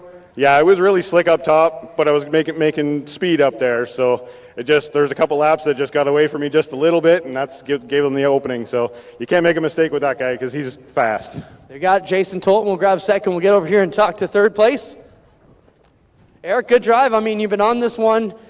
They talk about how good you've been running. A newcomer here to this deal. You got to be really pleased with how this car's rolling. Yeah, I'm not supposed to be sitting here. This is only the third night out. I'm new to Ohsweken. I'm a rookie. I'm just trying to get some seat time. I have no idea how to set the car up. I'm just winging it. Whatever you're doing is working. I guess so. Everybody's giving great advice. There's a lot of help behind the scenes. It's just not a one-man effort. So I got to thank everybody who helps me, my crew. Got to thank my father-in-law. We're working out of his shop, Mike DeLute, part-timer signs. Got to thank my work, SkyTech Rentals. They're helping out huge. Can Alignment Motorsports, they set this car up. I got to thank everybody who helps me, anybody who gives me advice. It's an awesome place to race. Right on, get over for your top three photo. How about it for your top three? Eric York, Jason Tolton, and Tyler LaFontaine. He picks up his third win of the season, guys.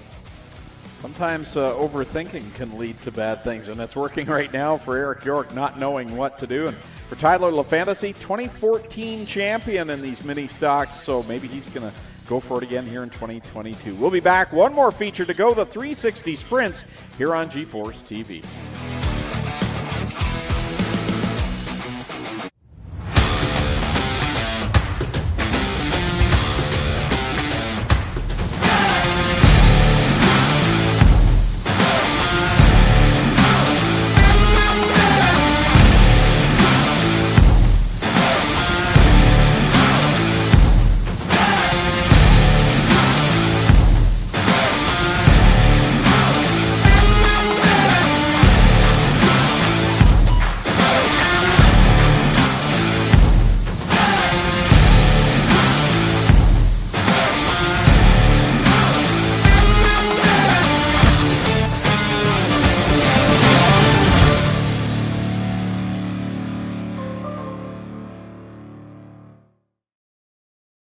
So who exactly is Fast Eddie? More than just a man, it's the mindset that runs through our blood like oil through an engine. Whether on the track or on the street, Fast Eddie is the spirit that drives us to go fast and keep going. Born in 1949 with no time to look in the rear-view mirror, every story is worth telling, and every piece of Fast Eddie apparel has its own. Celebrate our mindset. This is Fast Eddie. This is combustion culture. FastEddieSpeedwear.com. Early man discovered fire, but Quick perfected fire. Quick is the only fire starter that guarantees to start your campfire, wood stove, or fireplace without the need for kindling or paper. Find your nearest Quick retailer at quickquick.com. Back live on G-Force TV, Ohsweken Speedway. Friday night excitement tonight brought to you by O'Neill's Farm Equipment and Case IH. Final feature of the night, it's the Cool Kids Ice and Water Core Pack Merchandising 360 Sprint Cars, and the starting lineup will look like this. Going from the pole, he's from Tillsonburg in car number 13. It's Corey Turner. To his outside from Burlington, the 46C. That'll be Ryan Conium. Going from the third position from Beamsville, the 88H is Josh Hansen. And from the fourth spot, out of Hamilton, the 01K Mikey Krutchka. Starting in fifth from Grimsby, car number 90 is Travis Cunningham. And his outside from Dunnville, the 91, Ryan Turner, runner-up on night number 1. Starting in 7th from Binbrook, car number 9 is Liam Martin, and going from 8th out of right here in Ohsweken, the 68 is Aaron Turkey. Going from 9th from Tonawanda, New York, the 7NY is Matt Farnham. And from 10th out of Brantford, the Little Bend 110, Jake Brown. His older brother starts in the 11th spot, also from Brantford, in car number 10, Downtown Mitch Brown. And riding on his outside from Fenwick, the 14H, the Red Rocket, Jim Hoopinen. Starting in 13th out of Niagara Falls in car number 70, that's Bailey Hurd. To his outside from Scotland, the 87X of Sean Evans. Rolling off 15th from Beachville, car number 5 is DJ Christie. And going from 16th, the highlight man, Mac the Man, out of Mississauga in the 17X. Going from 17th out of Dorchester, car number 1 is Holly Porter. And rolling off 18th out of Brampton, the 70MM, Dave McKnight Jr. Starting at 19th from Mount Bridges, the 45 is Nick Sheridan. And from 20th out of Caister Center, car number 11, Jamie Turner. Going from 21st from Picton in the 84, Tyler Rand. And going from 22nd out of Port Colborne, the 5D, Jacob Dykstra. Back in the final row, starting 23rd out of St. Catharines, Kevin Pauls in the 46. And the 24th starting spot, not sure what happened here, but the Ohsweken Flyer, Glenn Steyer, starts tail in car number 0. Maybe missed the scales through the barn. It's exactly what he did. Missed the scales and starts at the tail. Oops. Good job by the Dykstra crew and the 5D to get that car put back together after a hard hit in his qualifying heat earlier on. This is the kind of a racetrack, Clinton, where if you are going to come from the back of the field, tonight would be the night to do it. It's a wide racetrack. There's going to be a lot of different grooves. Glenn Steyers can get up there in the Glenn Steyers groove and whip around the outside of some of these competitors. Yeah, you're not wrong. That's the story here. Watch him try and work on that outside lane as they try and get this one going. But 360's back, ready to go. Second race of the year, guys, and the tension is ratcheting up quickly. So just in case people don't think that these events are called evenly, Greg, the boss going past the scales, he runs the same rules as everybody else, and instead of being up near the front of this field with a great starting spot, he will be shotgun all the way to the back. Yeah, if there's a new manager and race director here next week, you know what happened. No, but I mean, everything we do here at Ohsweken is to keep things competitive, fair, and make sure. And if you miss the scales, the penalty's the same for everybody, just like you said, guys. Tough break for Glenn and the crew, though. You know, Kevin Lovey's got to be disappointed finally having a good start to a night, and then going to have to fade back. How about Abby flying right in the middle of all these guys? Great shots down there trackside. You can see the white flag displayed, and we'll be ready to go. 2x2, 12 rows of beautifully prepared sprint cars ready to come to life. Corey Turner, Ryan Conium on the front row. Rick Scott will pull the Strickland GMC pace truck off down the back stretch. Ladies and gentlemen, you came looking for a show. Well, here you go. Let's end all the anticipation as we bring to you our feature presentation.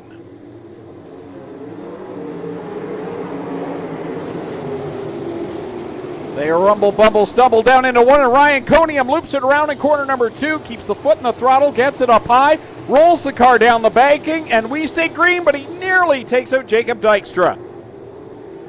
Disappointing for Conium at the start, but opportunity for Corey Turner in the 13. He's watched his brother go to victory lane this season a couple of times. Turner wants his turn in the winner's circle, but he's got another driver right behind him who's pretty hungry as well. That's Mikey Krutchka in the 0-1. Wow, what racing at the back of the pack, watching Glenn Steyers and Ryan Conium try to dig their way up towards the front.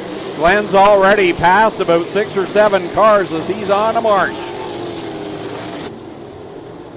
The dust blowing off this racetrack, but still visibility not really a problem out there. It's just a slippery surface for these drivers. So far, they're figuring it out. Out in front, it's Corey Turner, but Mikey Krutchka keeping him right in his sights in the 0-1. They've got about 10 car lengths over Ryan Turner in the 91, running in the 3rd spot. Here comes Mikey Krutchka in that instant insulation 0-1K, working on the back end of Corey Turner. He's got a good run off of corner number 2, keeping pace with the driver to Tilsonburg. You can see Corey Turner searching around the racetrack for a line. Mikey Krutschka doing the same thing. He found a few different spots out there to try. He gets into the corner and through the center really well, but Corey Turner getting off good enough to hang on to the lead. 5 on the board, 15 to go as it's Corey Turner out in front. Mikey Krutschka running in that second spot. Ryan Turner running in third. Here comes the lap traffic as Corey Turner will have to pick a lane here between Dave McKnight and Kevin Pauls. Ryan Conium in the 46, wasting no time going back through this field towards the front.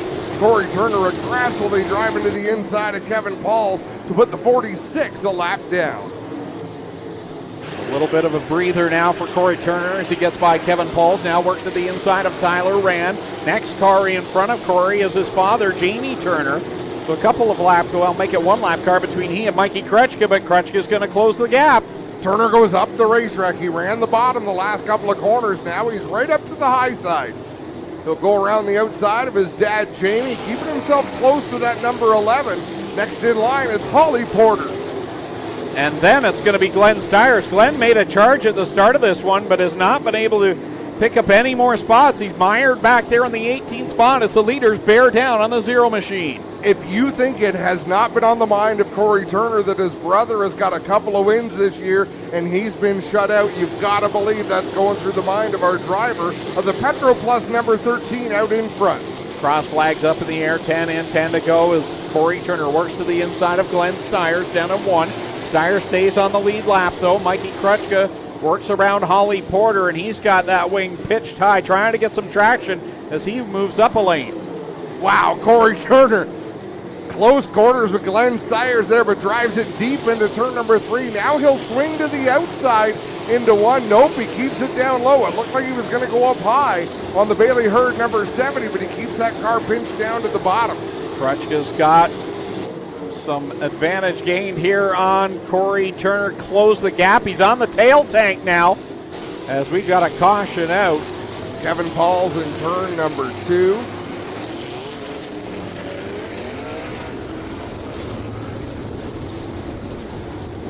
Boy, Ryan Conium has to be a little bit frustrated behind the wheel of that number 46. Just overcooked turn number 1. Lost the back end, kept the car going. A nice job by everybody around him. And his number 46. But he immediately, again, passed a couple of cars the next lap. Well, he's been able to work his way back up to 12th, and Glenn was kind of right there with him moving forward and then stalled out back in the 18th spot. Things heating up at the front. Mikey Krutschka closing the gap. Yeah, tough spot for Corey Turner in the 13. He's been the leader this whole race, so he really can't know where Mikey Krutschka has been, the second place car. Is he right behind him? Has he got half a straightaway? As they started into lap traffic, Turner was doing a great job. He did a great job throughout, but he was able to open up a gap on Krutschka in second. Clinton, what do you got?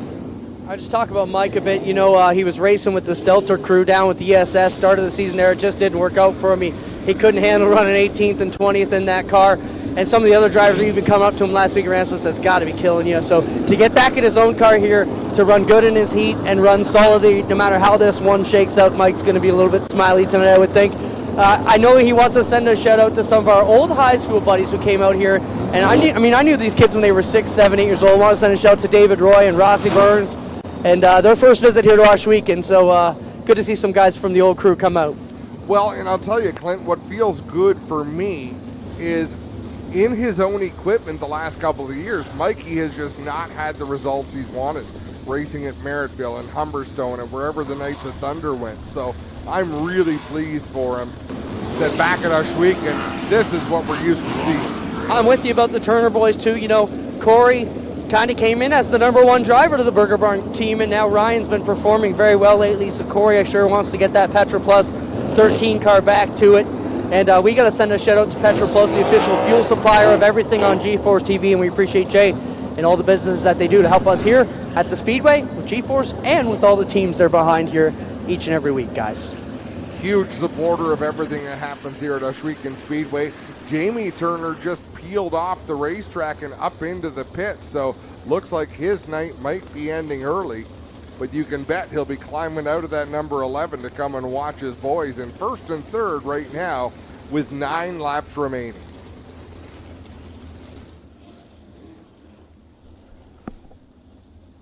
There we see Corey Turner in that Petro Plus number 13.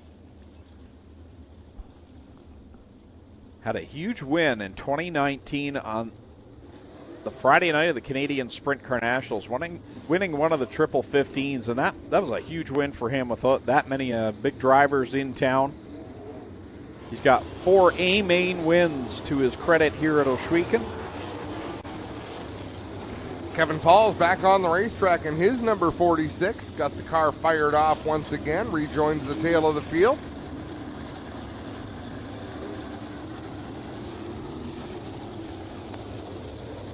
We're set to go back to green.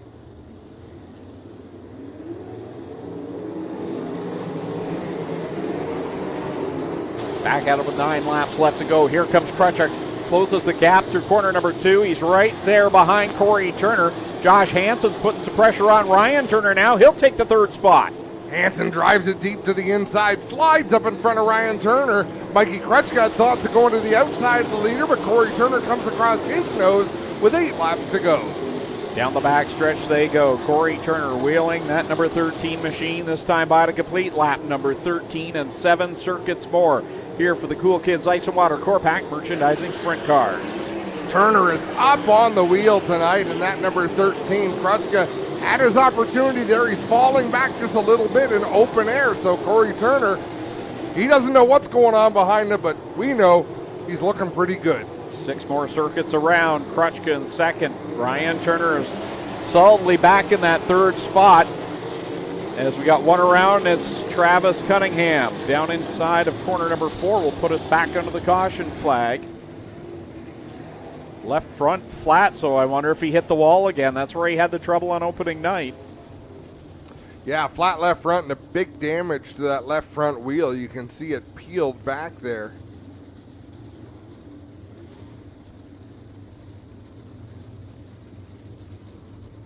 I don't know if he'll be able to push that back to the pits or if he's going to want to lift. Yeah, the push truck peels off. I think he may pull around to pick that car up from the front end, but I would imagine Travis Cunningham will want his 2 minutes in the work area. Yeah, you would tend to think so, as long as there's nothing else wrong with the front end of that car. Until our safety truck backs over it.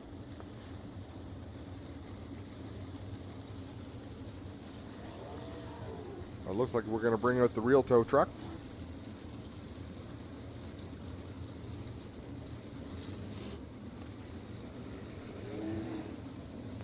No, we're going to push Travis back to the pits. Okay. Well, I don't think they can damage the rim. No. Much more.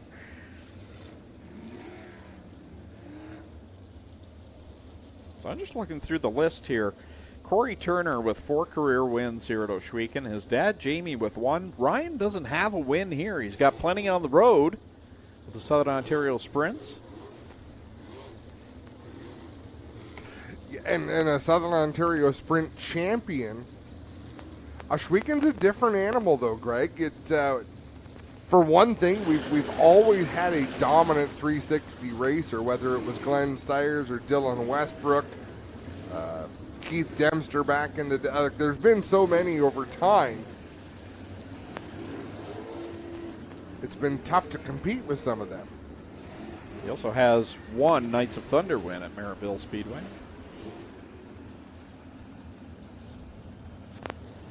Which is good because Jordan Poirier pretty much won all of them last year. You're not wrong.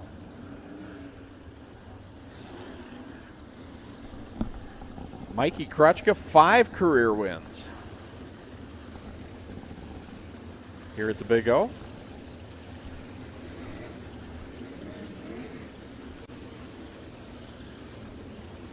How many was that? 5 for Mikey Crutchuk, and if he can win here tonight, he would jump ahead of a tie that he's in with Dave Dykstra, Dane Nida, and Kyle Patrick, as well as Parker Price Miller. And into a tie with Sam Haferteep and Jim Hoopinen. Some pretty good company. Good to see Parker Price Miller last night. I had a chance to watch the All-Stars on Flow, and just good to see him back in racing after the battle he went through and the treatment for cancer. How did he do in the feature? Not fantastic. I'm not sure where he finished, but I watched the heats and then I tuned out by the time the feature rolled around. He was quick time on the night, but yeah. I'm not sure where he finished it. He wasn't in the top 3. What was the name of that? Waynesfield? Waynesfield. That was an interesting track. Talk about a bull ring. It reminded me of Cornwall to some extent. If you flattened it a little, I think. Like it still had some banking, but not quite. Not quite as much, but just some of the shots there. But just beautiful scenery there. The farm off in the distance you could see for miles. That struck me as a place that if it didn't race for a year, it would be a cornfield immediately. Yeah. Like there wouldn't take much to level it and plant a crop. So Travis Cunningham's time has to just about be coming to an end in the work area. I'm told they got it fixed. He's just getting pushed off, guys. So he is still about 30 seconds to go, but looks like he may make it. With 30 seconds remaining from trusty Clinton Jeffrey. So we mentioned off the top, our winner on night number 1, Dylan Westbrook, this weekend competing with the NASCAR Truck Series at Knoxville. And I heard earlier on, I think he was something like 20th quick in first practice, 29th quickest in second. And it'll be interesting to see what he can do there. A totally different animal for him to drive. I mean, he went from micros to full-size sprints. I don't know if he's driven anything stock like that. Well, not that they're stock, but you know what I mean. He's never driven boat. He's never driven a boat. Right. Never driven a race car that you don't sit in the center of. Yeah. Very talented, though. He is so. White flag's out. We'll be back at it with 6 laps left to settle it. And this one far from over. Not sure what happened to Travis Cunningham. We thought he was making his way back out. Here he is. Something was wrong. He stopped, but now he's back on it, and we're going green this time, guys.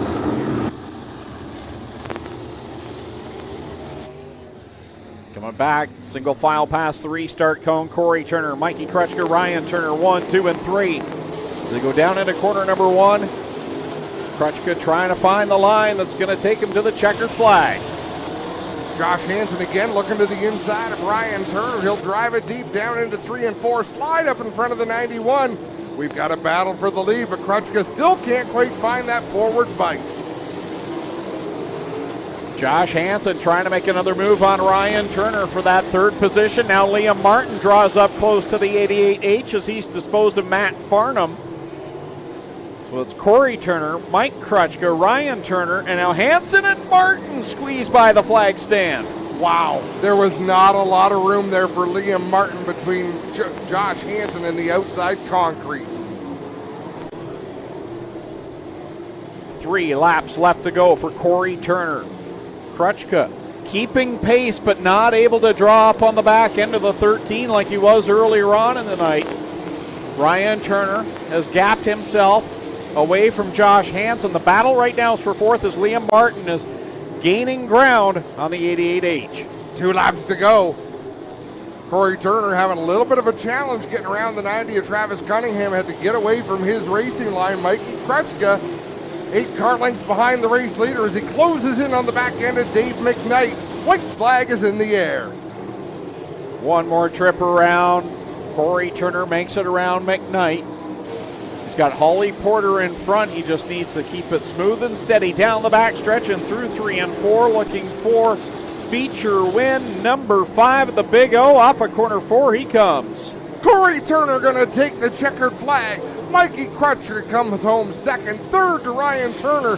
4th, Josh Hansen, Liam Martin 5th, and it's Matt Farnham, Aaron Turkey, Sean Evans, Ryan Conium, and Mac DeMann. Corey Turner gets it done here at the Big O in the Petro Plus Burger Barn. Mobile 1, number 13. He'll head to Quick Fire Starter Victory Lane and talk with our Clinton Jeffrey here in just a moment. Mikey Krutchka 2nd, Ryan Turner 3rd, Josh Hansen 4th, Liam Martin 5th. 6 through 10 will be Matt Farnham, Aaron Turkey, Sean Evans, Ryan Conium, and Mac DeMann. 11th was Jim Hoopinen, 12th Nick Sheridan, 13th Jacob Dykstra, 14th Glenn Stiers, 15th Mitch Brown. Then it was DJ Christie, 16th, 17th Jake Brown, 18th Bailey Hurd, 19th Holly Porter, 20th Travis Cunningham, and then 21st through 23rd Tyler Rand, Dave McKnight Jr., Kevin Pauls, and Jamie Turner. 19 cars finished on the lead lap. That's impressive for as long as that race went under green. That shows you the level of competition here at Ohsweken Speedway as Mikey Krutchka takes his spot. In Quick Victory Lane is the 2nd place finisher Corey Turner rolling in to the winner's spot. And then it'll be Ryan Turner making his way down.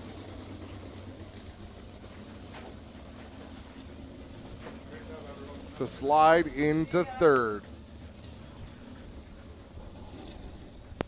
Mikey Krutchka is going to be right there to congratulate Corey Turner. Well, we're going to assume. We could. He either shook his hand or punched him. It was no, I'm sure he was over there congratulating him. Good race between the two. We'll send it down here to Clinton Jeffrey down a Quick Fire Starter Victory Lane. Thanks a lot, guys. We get ready to wrap things up here on Case IH O'Neill's Farm Equipment Night here at the Big O.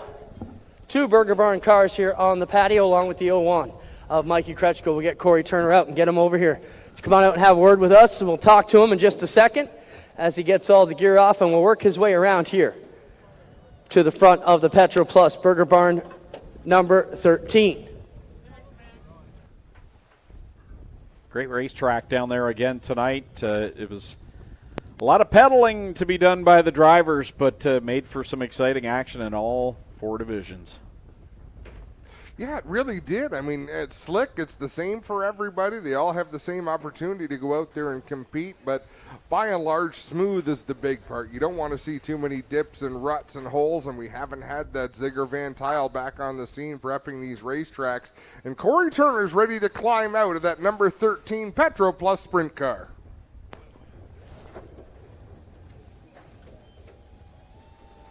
Here he comes. He's finally out of the car. Corey Turner's out.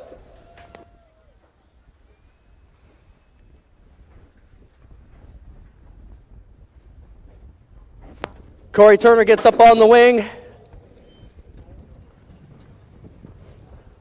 Corey, solid drive there. You had a good battle going with Mike. I don't know if you knew he was there, but slick conditions and a couple restarts were your game plan tonight. Oh, I knew he was there. I saw him a couple times. I could see him coming on the board too. He was rolling real good. I can't say enough about our team. Our team works their butts off all week. All the guys. We have awesome owners, and Jay and Celeste Hill and Chloe, Bella, and Jay Jr. Can't thank them enough for this opportunity to drive the 13. And definitely got to dedicate this one to my grandfather for Father's Day. We always have good runs, it seems, on Father's Day weekend, and we got her done here tonight. So really happy. Got to thank David Swain at Mobile One, my owners Jay and Celeste, Petro Plus, Burger Barn, Pesky Penguin. Make sure you stop out there next Friday on your way to the track, and we'll be back here next Friday. Corey Turner gets it done. We'll get over here and talk to Mikey Krutchka. And guys, see who's helping Mikey out? Greg Wilson from back in the sportsman days. Mikey, a solid run. Welcome back to the Big O. It's got to feel good after some of the problems you've been having with the Stelter car and the runs you needed tonight. You got one done. Yeah, no, it feels really good. I just want to say hi to my crew guy, Jason Green. He had a flat on the way here and couldn't get out, so he missed out on a pretty good night, but he helped me out through the week. And yeah, it feels great to be kind of, I guess, I want to say relevant again, you know what I mean? It was been struggling and working on my confidence. I just wasn't comfortable in the car that I was racing up until this point, but this is my own car. It's a brand new 2022 XXX. Thanks to Andrew Jacobus Racing for tracking it down for me. And man, we were quickest in hot laps, quickest in the heat race, qualified qualified first because Glenn missed the scales and ended up second. So, you know, I'm so proud for Instant Installation, Best Way Bedding, Peter Martin Appliances, Creative Edge, Nitro 54, Design Space Trailers, MK Security. Just, man, it's awesome to have a great run, and it just, like I said in my post earlier today, win, lose, or disaster, it's just special as heck for me to be back here at my home at Ohsweken Speedway. And it was an awesome to have a great night, and we got something to work forward. And I know I can run with these guys, you know what I mean? I'm a little bit out budget, but it doesn't matter when it gets slick, man. I'm on it, and I'm coming. Right on, there's Mikey Kretschka in second. We'll get over here if I can sneak through here. I need to talk to Ryan Turner. He's going to have to jump out of this crew for a second. Ryan, I saw a run there, you know, when you can finish third to your brother. Not a bad deal. You've been having some great runs, too. It's got to feel good for Corey to finally knock one down because you guys been running really good. Yeah, he looks like he gained some speed up there. He's been gaining momentum. You know, it just takes time. The 91 was great tonight. We had a couple mechanical miscues, but still to get third with that, it's great. You know, I can't thank Jay and Celeste enough for helping and putting this ride together for myself and giving me something to rip around the Big O every night. The crew's been working hard, as it shows. You got 2 cars on the podium tonight, and you can't beat that. I'm sure Jay's all smiles. I can't see him behind me, but they're waiting for you. Oh, sorry, guys. You know, I just can't thank Kingpin Farms, Petroplus Travel Stop, and the Burger Barn. Thank you, guys. Get in there. Ryan will get in for the team photo. That'll do it. Things for trackside, guys. Great night here at the Big O. We'll see everybody next Friday. Take us home. Don't forget, tomorrow night, APC live from Peterborough. Adam and Greg, great deal. Another great night of racing, Adam. We had great weather, great track conditions, and the Burger Barn team's all smiles, and good to see Mikey have a good finish here tonight as well. He was due, that's for sure. Great to see that, and a fantastic night of racing again. A couple of mishaps, but by and large, it's been good, clean, fun racing. Well, a little bit shorter trip for you guys tomorrow, so no sleeping arrangements will be needed, I hope, on your way to Peterborough. But don't forget to tune in tomorrow night, APC Series from Peterborough. That's going to be a good one because they haven't been there in a few years. So tune in tomorrow night right here on GeForce TV and be back here next Friday night, 7:30 start time here at Ohsweken Speedway. So that'll wrap it up on behalf of the ownership and all the staff and crew here at Ohsweken Speedway. And on behalf of Clinton Jeffrey and Adam Ross, I'm Greg Kelman saying so long. We'll see you next time here on GeForce TV.